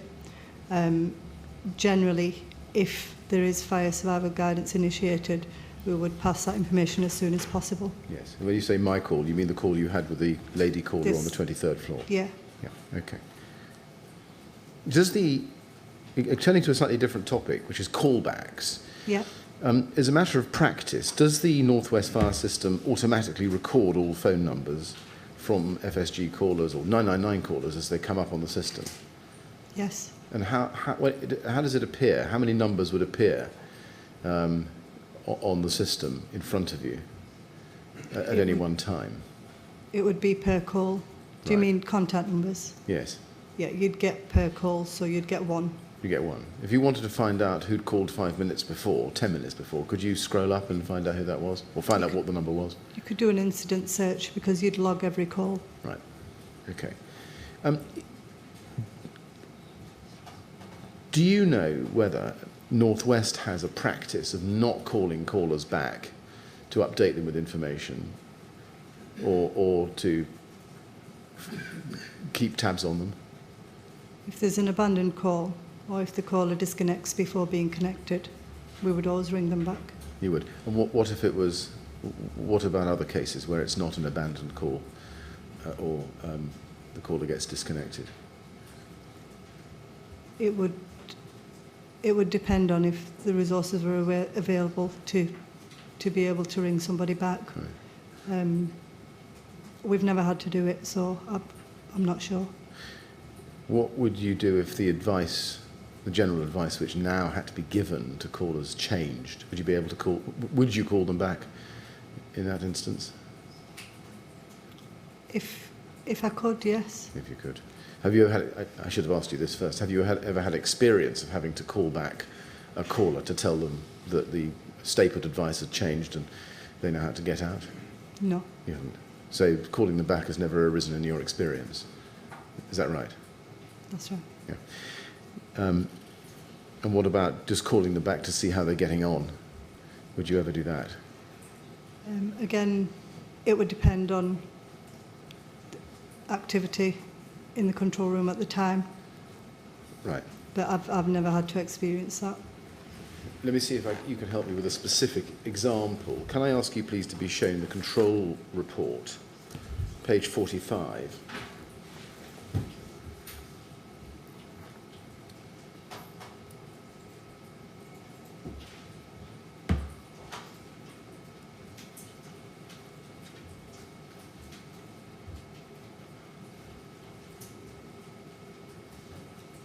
Now, at 1:43:48, Mr. Jabin, we see at the bottom of the page, NWFC takes a call from a BT operator in Nottingham who are passing on an abandoned call that is meant for the brigade.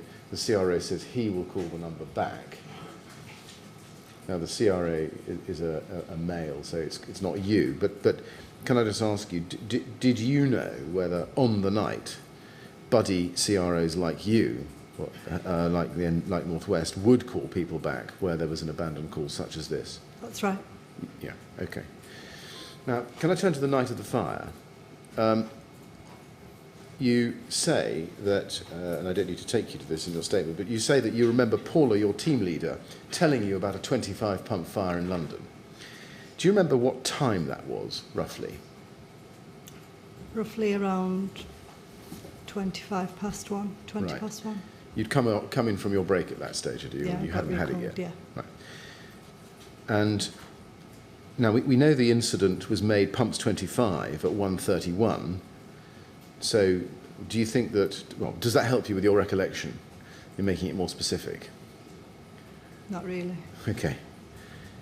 Do you know where your team leader had got the information from that that there was a 25-pump fire in London progress Fire in London? Brigade control. Right. And did your team leader tell you anything else about the incident? Just that we were taking the overspill of calls, and that it was a high-rise fire. Right. That's all we knew at the time. Do you remember whether Northwest had started already to take overspill calls at the point you were told by Paula that there was a 25-pump fire in progress? I can't recall if any of my colleagues were on the phone already when I walked back into the room. Right. Right. Now, let's look at some records. Can I ask you, please, to be shown LFB 0004790?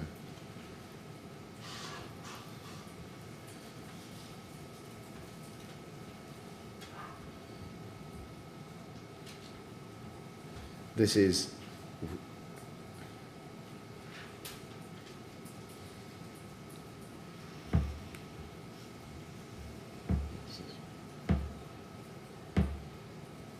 right. I'm sorry.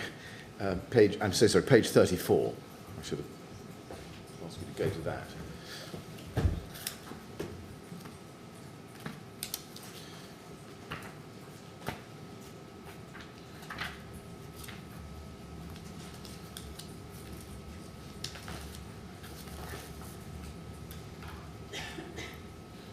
Now,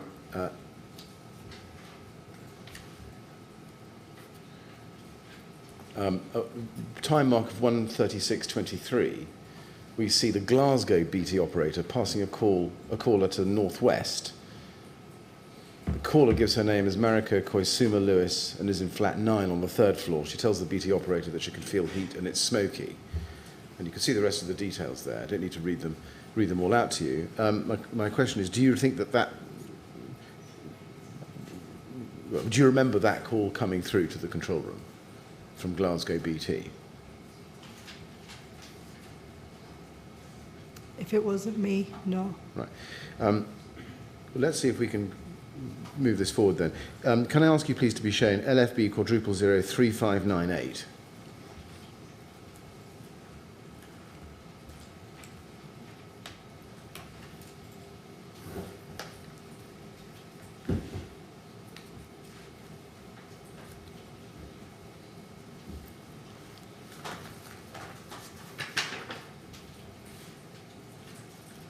Now this is, when it comes, something called an incident search. And can I ask you to look at page 1?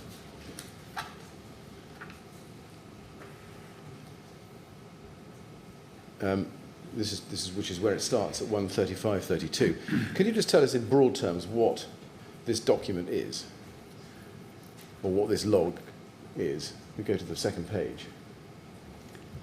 So we've got the Right. instant number there, the instant type, which was high rise. We've logged on there that London Fire Brigade are aware of the incident, just 25 pumps at the time, and that the caller is on the 3rd floor. We've got the caller's contact number there, what time the call was taken, and what position it was taken Right. at. Now, turning to the second page, which is page 1 in the document, we can see the log starting. So page 2.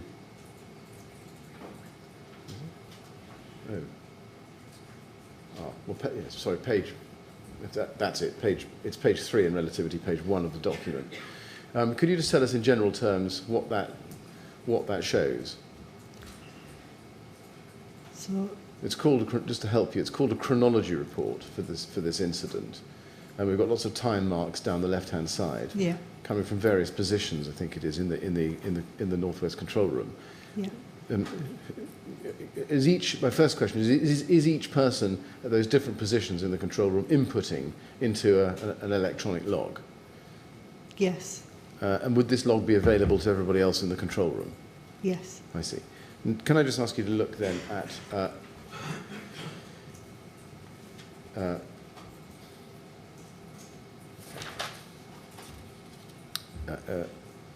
014712, comment, CRO trying to keep the caller calm and give her fire safety advice, but she is talking to other members of the family. Do you remember who that CRO was? Was that you? No.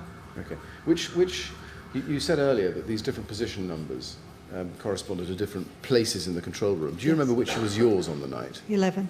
You were 11. Okay. Who was at 9? Cadis PNW 9. Do you remember? I can't recall. Right.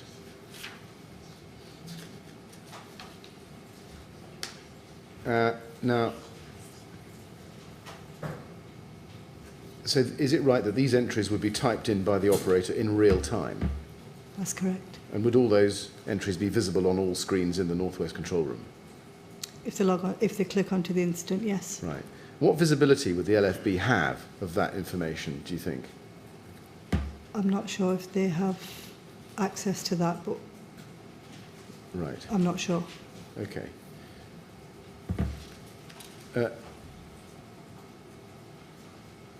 If you look at the top of page 4,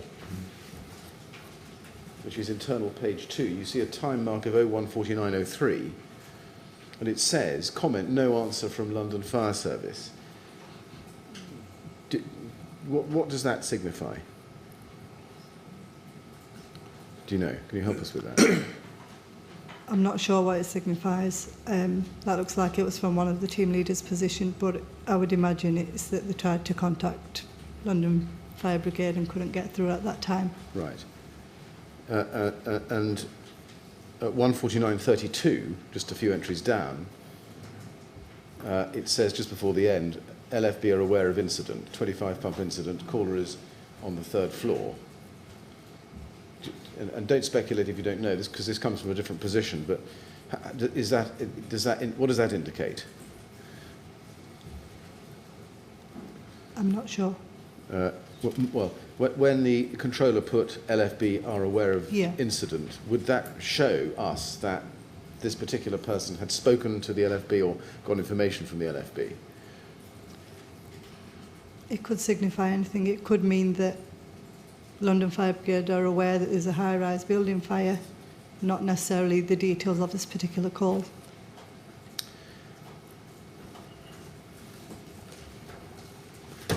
Now, if you go back to your statement, Ms. Jabin, and go to the bottom of page 3, you start quite a long description of a call. You say, I sat down and straight away I took a call. I spoke with a lady I eventually knew to be called Debbie. And I just want to ask you a few questions about that call. She was on the 23rd floor.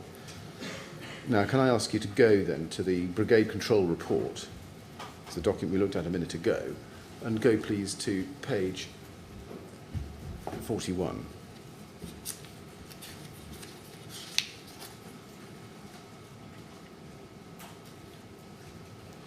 And there's a summary, a long summary of it. We can see at the bottom of the summary, if we just have that expanded, the call duration is 40 minutes and 23 seconds. And it starts at 01:41:18, that's the time mark. I've got a number of questions about it. I just want to ask you, but so it would be better for me just to read this to you. It's a summary, it's not the full transcript. NWFC take a call from a caller stating that she is on the top floor at Grenfell Tower and that there is thick smoke and she is in someone else's flat. She explains that she is in the bedroom in flat 201 on the 23rd floor and cannot breathe. The NWFC CRO asks if the caller can get to a window to get some air, but the caller says she cannot see because the smoke is too thick. The caller then repeats that she is in someone else's flat and states that there are about 10 of them. The NWFC CRO passes on advice about blocking doors and keeping low.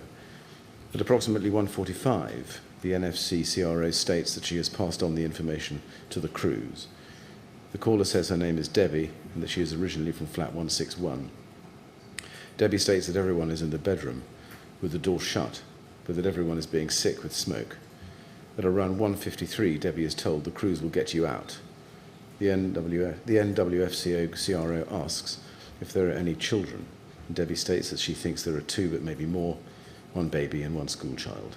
By approximately 2:03, Debbie says that the windows are cracking and flames are at the windows.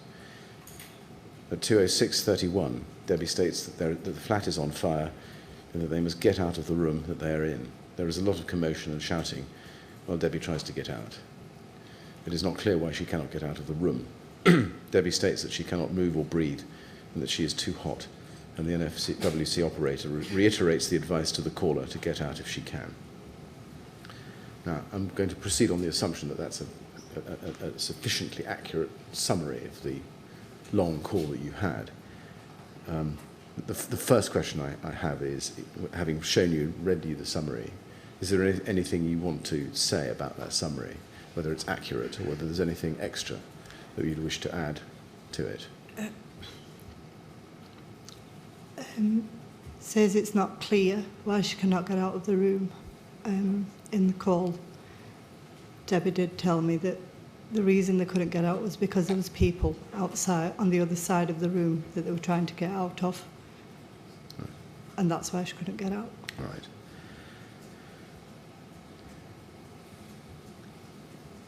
And you remember that clearly, do you? Yeah. Yes. Sorry, I should say... Are you all right? Right. Do you need a break? Okay. I'll try and take this as shortly and as gently as I can. When she told you in the third line that she cannot breathe, did you think that she was affected by smoke, so that the advice to stay put would now have to be examined? Yeah, but there was nowhere she couldn't get out, so the best advice I could give her at the time was to stay low and cover her mouth. Yeah.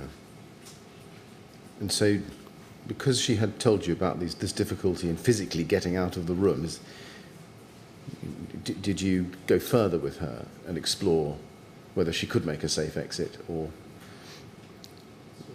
was that it? No, I had advised her to see if she could get to a window, but they couldn't get to a window because she couldn't see.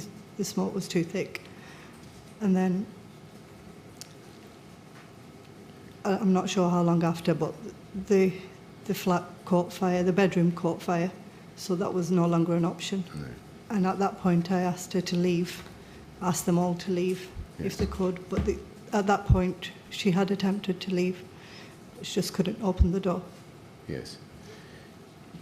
When the call started, or perhaps how soon after the start of the call, did you think that this was an FSG call straight away? No. You didn't? At what point in the call, do you remember, did this become an FSG call? Maybe about 2 or 3 minutes into the call, as soon as she told me that they couldn't get out and there was a lot of smoke in the property. Right, okay. Now, originally she didn't know the flat number, No. but she did know the floor, which is the 23rd floor. That's right. Did that cause any difficulties? No, because we still passed the details on to London Fire Brigade. Yeah. It was No. a starting point, even though we didn't know what flat it was at the time. Right. Now, I think you say in your statement that you asked your, that your colleague Brian was sitting next to you, That's right. and he immediately phoned London and told them. That's right. Did you ask your supervisor to listen in on the call? No, they were already on another call. Okay. Just to go back to your statement and look at what you say about your colleague, this is page 4, middle paragraph. You say, my colleague Brian was sat next to me, had overheard the information I was taking regarding the 10 people trapped and the floor they were on, and he immediately phoned London and informed them. And you say, by that point, Debbie managed to tell me that what flat they were in, and she told me she ran up from the 16th floor to get away from the smoke. Do you know who Brian called? I'm not sure who he spoke to. Right. What's Brian's name? Full name? Full name, Brian Bradshaw. Brian Bradshaw. Okay. And what, is he a CRO or was he an OM or AOM? CRO. He's a CRO. And now, we do have something I just want to show you. Can I ask you to be shown page 47 of the control report?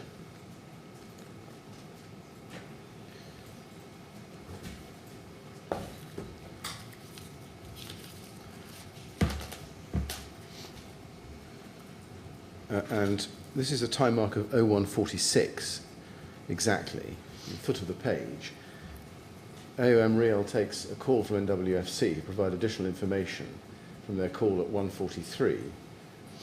NWFC confirmed the location of flat 9 as being on the 3rd floor and report a call from flat 161 on the 23rd floor where there are 10 people trapped in one bedroom. AOM Real confirms this information, and NWFC operator states they have someone on the line to the caller. It should be noted that flat 161 is not on the 23rd floor. That's an addition, so don't worry about that. Just looking at what's said there about about that conversation, and looking at the time, does that help you with your recollection as to what time Brian spoke to the control room in London? If that call was passed by Brian, then it would have been at that time. Okay. And do you know whether Brian called LFB back with any further information? I'm not sure. Right. Let me just see if I can show you the transcript of that call, because there's a couple of specific questions I think I should ask you. Can the witness please be shown LFB 50689?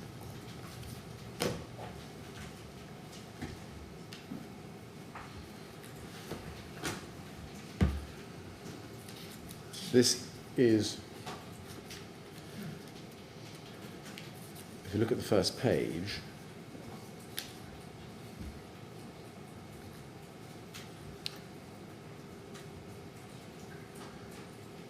if you look at the first page, this is a call that lasts 50 seconds and comes from NWFC. And then it's got a number of pages. The first page, or page 2 of the relativity reference, says Fire, Brigade, Higher, London, High, right, it's Northwest Fire Control again. We give you flat 9, and that's there, and we've got flats 161 on the 23rd floor with 10 people trapped. You can see that on the rest of that page. And then turning the page to page 3, 2/3 of the way down,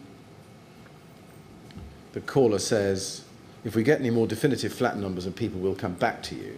Okay, all right, thanks very much for that.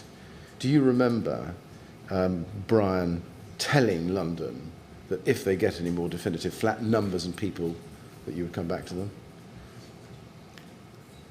I don't remember, no. Because you were on the call. I was focused on the call. Yeah. That leads to the next question. Do you know whether Brian did call the LFB back once the accurate information about the flat number was given to you by the caller?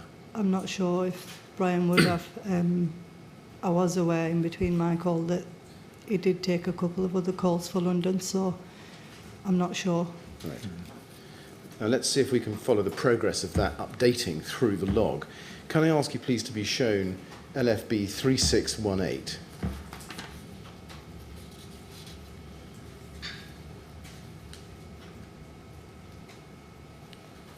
And there's the first page, just so you've got the details of that.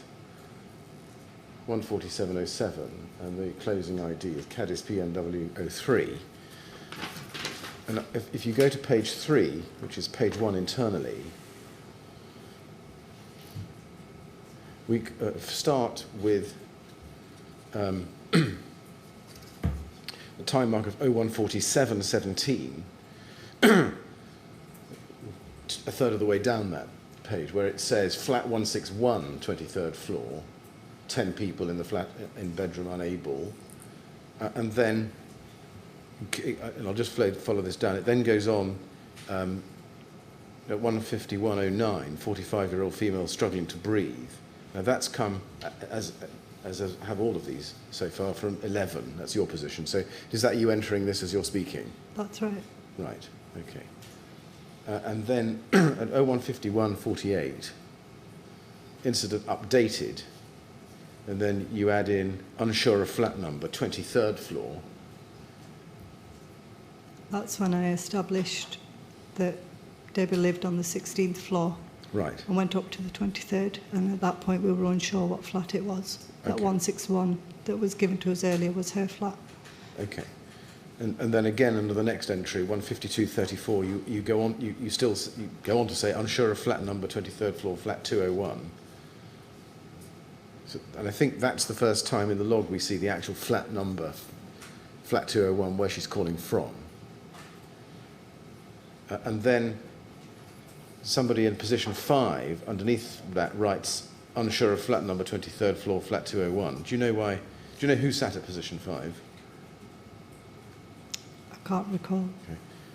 And do you know why somebody would write unsure of flat number there, having been told it's flat 201? I'm not sure. Then if we turn the page, 015309, position 11, that's you, inputs 10 people in flat 201, 23rd floor. It looks like, is this right? It looks like you were by that stage quite sure that it was, now sure that it was flat 201. Is that? That's right. That's right. And then lower down, you then say, or input at 20113, we revert to unsure of flat number, 23rd floor, flat 201. Do you know why you reverted to unsure? I'm not sure I reverted, and I don't know why that's there. Sorry. Okay. Right. Because we then see that in the next two entries, also from position 11 at 20201 and 20253, unsure of flat number. You can't explain that. No, I'm not sure why that's there. Okay. Now,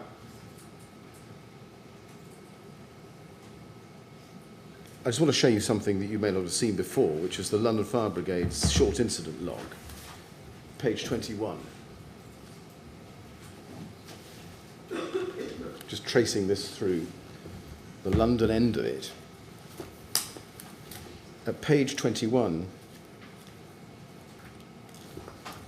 at time mark 020143,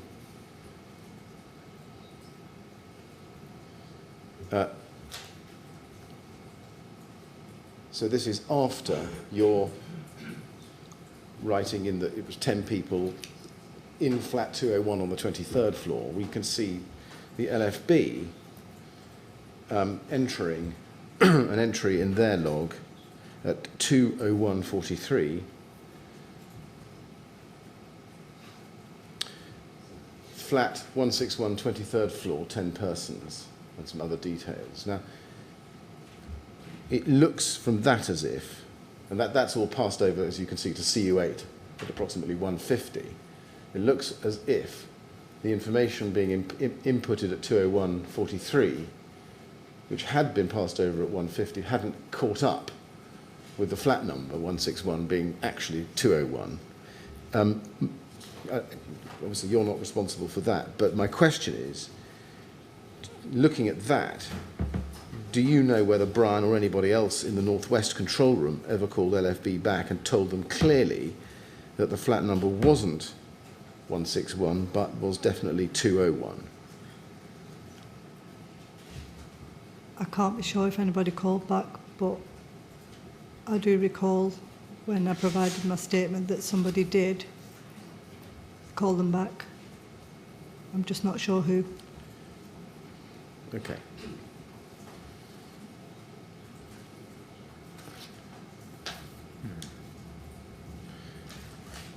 And how would that call have been made? On the critical line or another Could be system from the of critical line communication? or from the position, whatever was free at the time. But as I say, I was focusing on the call, so I'm not sure if and when that call was made. No, I see.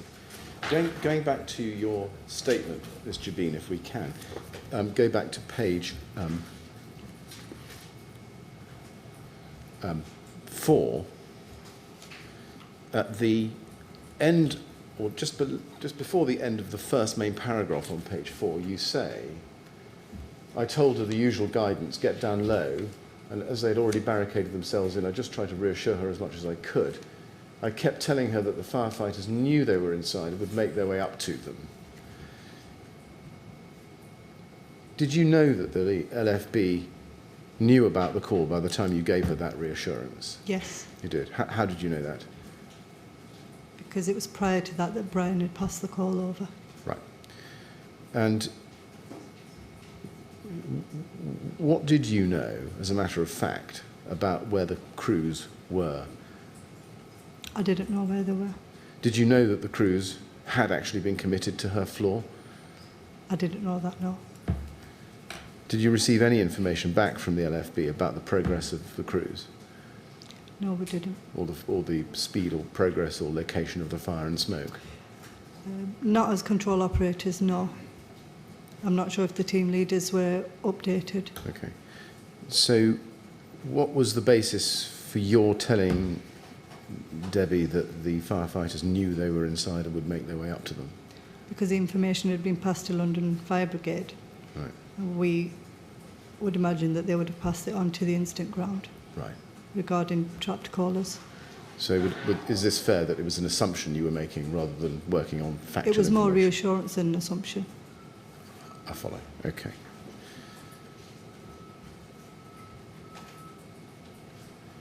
So when you say there's more of a reassurance than an assumption, does that mean that you would give reassurances to people even though you weren't confident that they were based in fact? It's not so much about not being confident. Generally, when information is passed for trapped callers, it's always passed to the incident ground. So Right. that's what we expected, that the information was going to London, and then they would have passed it to their incident ground because we don't have any means of contacting them. I see. We then know from your statement, also on page 4, at the very bottom of the page, that you are told by Paula, your team leader, to tell Debbie to get out. Yes. We can see that at the bottom of the page. I told Debbie this straight away and she went to the door, but because it was barricaded, she could not get out. She kept screaming and screaming that they needed to get out, but they simply couldn't because of the barricade. Did the barricade information, do you think, get passed to the LFB? I'm not sure. Okay. The information was passed that the flat was now on fire, Yes. but I'm not sure who made the call. No.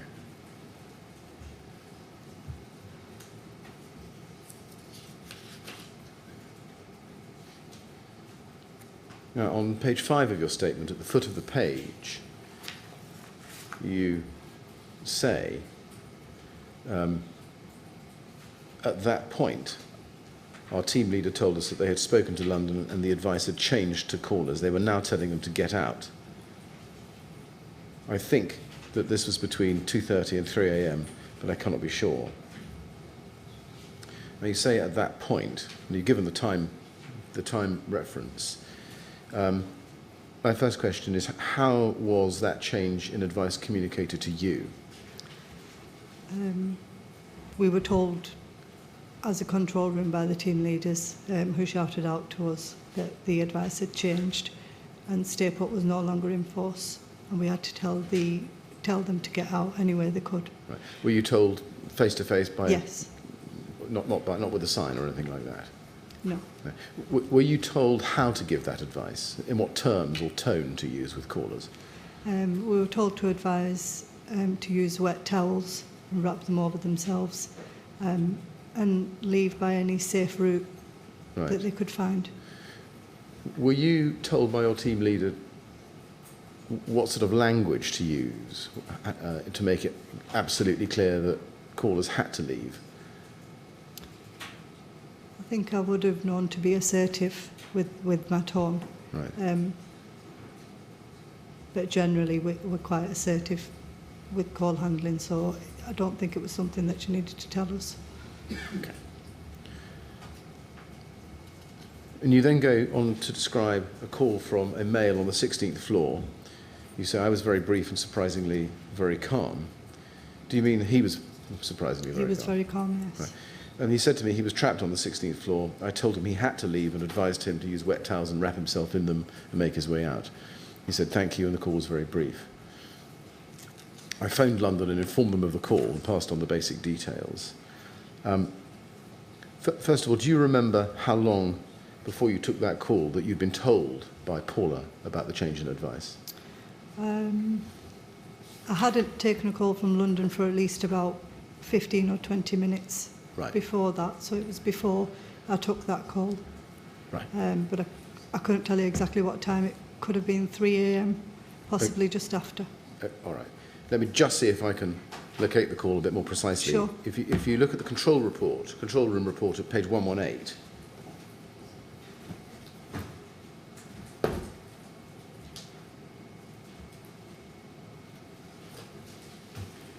and look at the time mark, please, of 0304.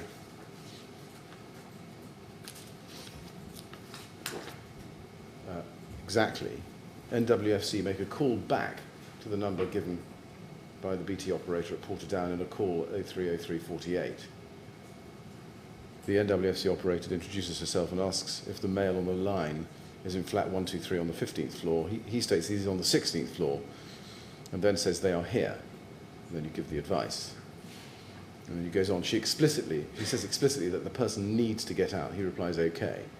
She asks how many people are there. He just says, cool, and the call cuts off. That looks like a callback. Do you know why that was? Why specifically you called that number back? It came through to me as an abandoned call. Okay. So I would call that back. So you remember that? Yes. That was an abandoned call, right? I see. And is that the call that you think that you're referring to in your statement? Sorry, say that. Is that call that I've summarised there on the screen for you, the call that you're referring to Yes. in your statement? Right. Yes. Did you call any callers back that you'd spoken to tell them that the advice had changed at any stage? No, because I only took 3 calls. One was Debbie's initial call, which was 40 minutes. Right. The second call was a passerby, and the third call was the male. Right. I didn't take any other calls.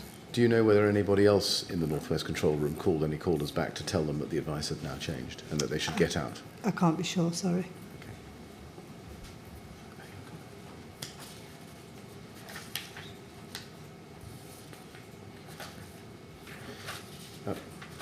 Can I just ask you one small point of detail?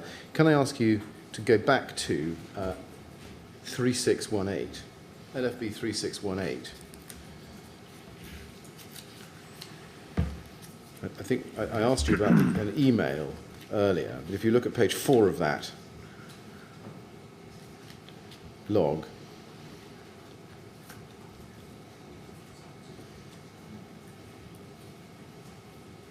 at 030430, position 3 says, email sent to London FRS with details. Can you help us any more with what that email was, or whether it was, why it was sent then, or what it would have said? I'm not sure of the contents of the email. I wasn't aware that an email was sent. Right. When they say details, I would imagine it's just the updated details on the incident that I put on. Right. Were there any other emails that you can remember sent by NWFC to LFB in their control room with details of particular calls? Not during my time of call, while I was on the phone to Debbie, no. Okay. Right.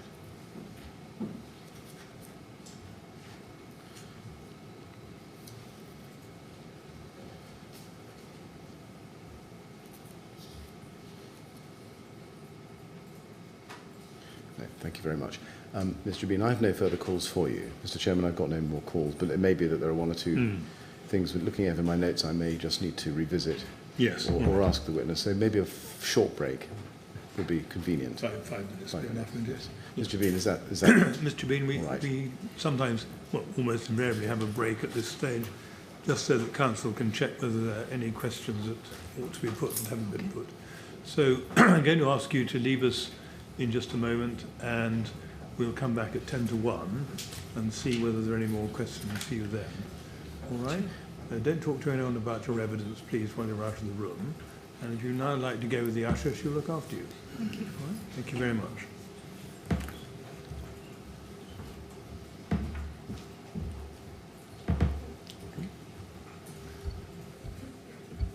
Right, 10 to 1 then, please.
Yes, Mr. Millett, a few more questions? Yes, I do have a few more questions. Yes. If we can have the witness back, please, Mr. Chairman. Thank you.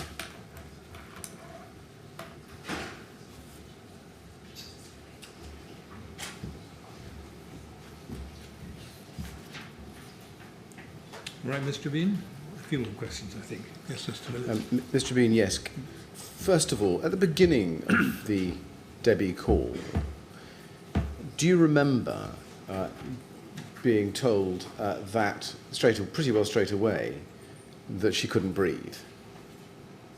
Not straight away, no. Right. Not that I recall. Okay. I'm going to have to show you just one or two things in the transcript then, if I Sure. may. I'm not going to show you the whole thing. Okay. Could the witness please be shown LFB 486 and go to page 3?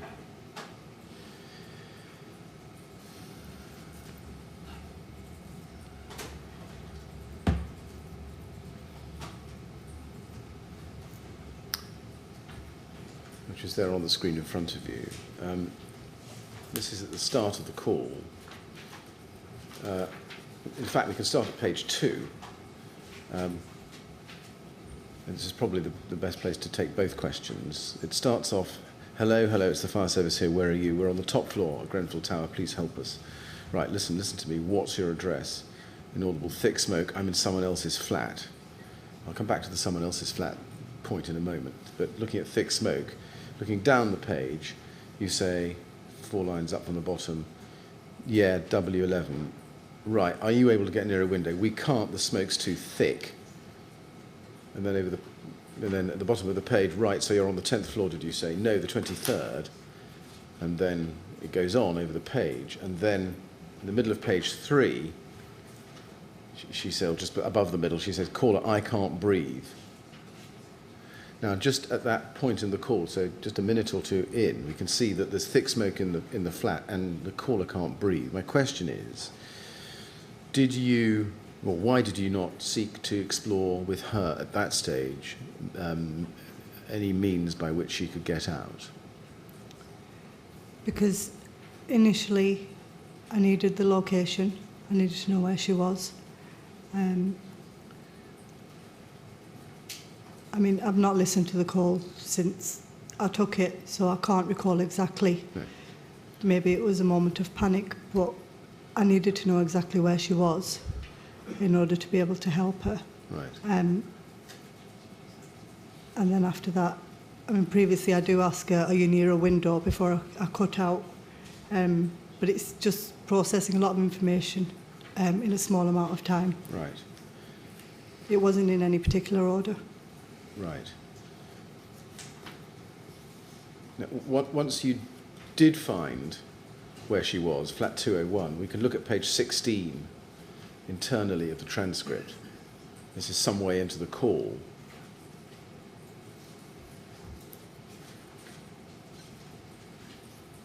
You see at the top of the page, you're asking, what is this flat number? 201, you're in flat 201, yeah. Flat 201, 23rd floor, yeah. And it looks like that's the first time you get that information. My question now is, at that point, once you did know which flat she was on, why did you not then seek to explore with her any means of getting out? Because we see on that page... Yeah. I can't recall, as I say, I can't recall the call since I took it. All right. But I think because she gave me the impression that she was trapped, maybe I can't honestly say why. I couldn't tell you. Yeah. I mean, it looks from the transcript as if she only found out she was trapped a little bit later on in the call. And so the question is, why, after finding out exactly where she was, but before discovering she was barricaded in, did you not explore with her means of escape? I can't remember. Okay. Now, going back to the page 2, in the 5th line down, she says, thick smoke, I'm in someone else's flat. And then go on to page 8 of the transcript. where she says the same thing in the middle of that page. You ask her. She says, She says, I don't know who these people are. You say, oh, you don't know who they are, right? Okay, no. So is it your flat? No, it's someone else's. No. Oh, it's someone else's. Have you all sort of like gone into one flat? Yes. My question is, at that stage, why did you not seek to speak to the occupier to find out what the layout of the flat was, so that you could find out where the exit was and what was outside it? Given the situation at the time, she was in quite a distressed state, so I wouldn't have asked her to pass the phone to anybody else. I think I just wanted to reassure her that help was on the way at the time. The owners, or to speak to the owner, didn't even cross my head at that time. Okay.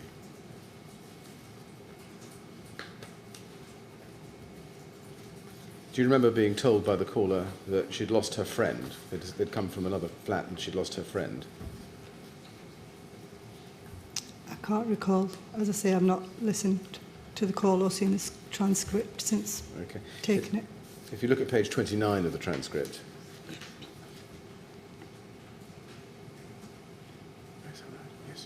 towards the foot of the page, the caller says, there's an elderly man here, there's a woman here, all women other than that, I think. I've lost my friend, he's disappeared, I don't know where he is. We came up together, he's gone, I don't know where he is. Is there a reason why, as it appears, you didn't ask for any more details about him? I don't recall. I can't recall hearing that. Okay. So you can't help me get to the bottom of why you didn't ask for further details about the identity or identifying features, perhaps, of this friend? I can't remember hearing that. Right.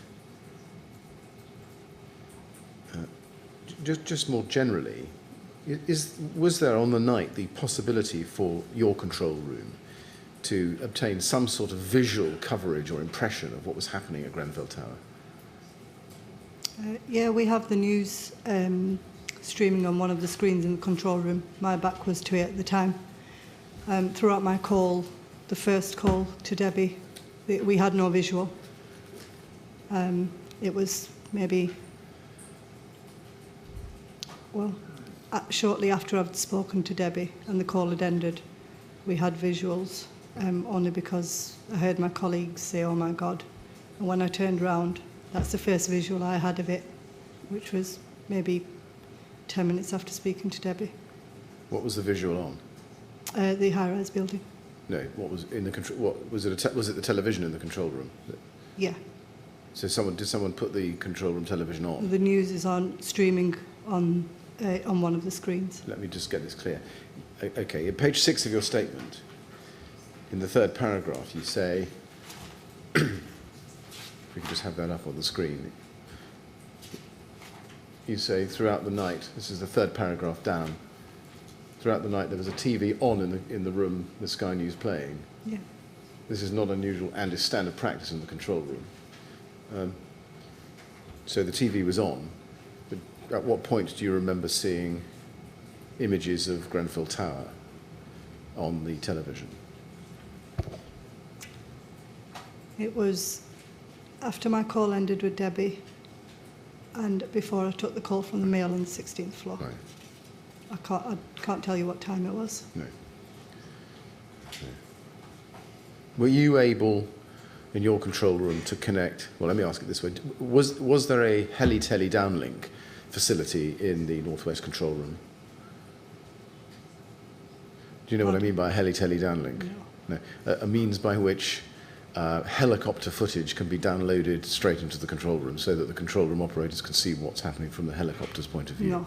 No, you didn't have a facility for that? Not that I know of, no. Right, okay, thank you.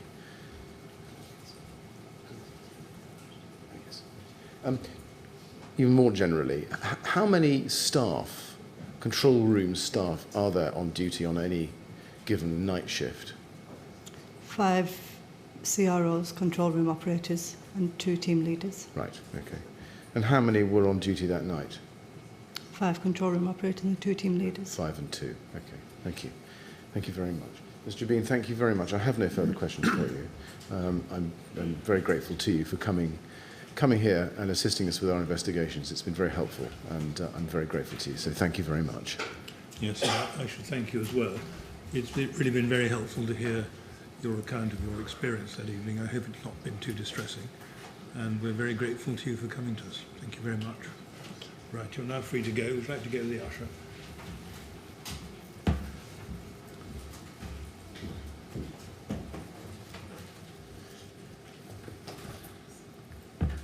That is a convenient moment. It is, Mr. Chairman, yes. Yes. We should, yes. Right. Right, we'll break now at 2:05, please. Thank you.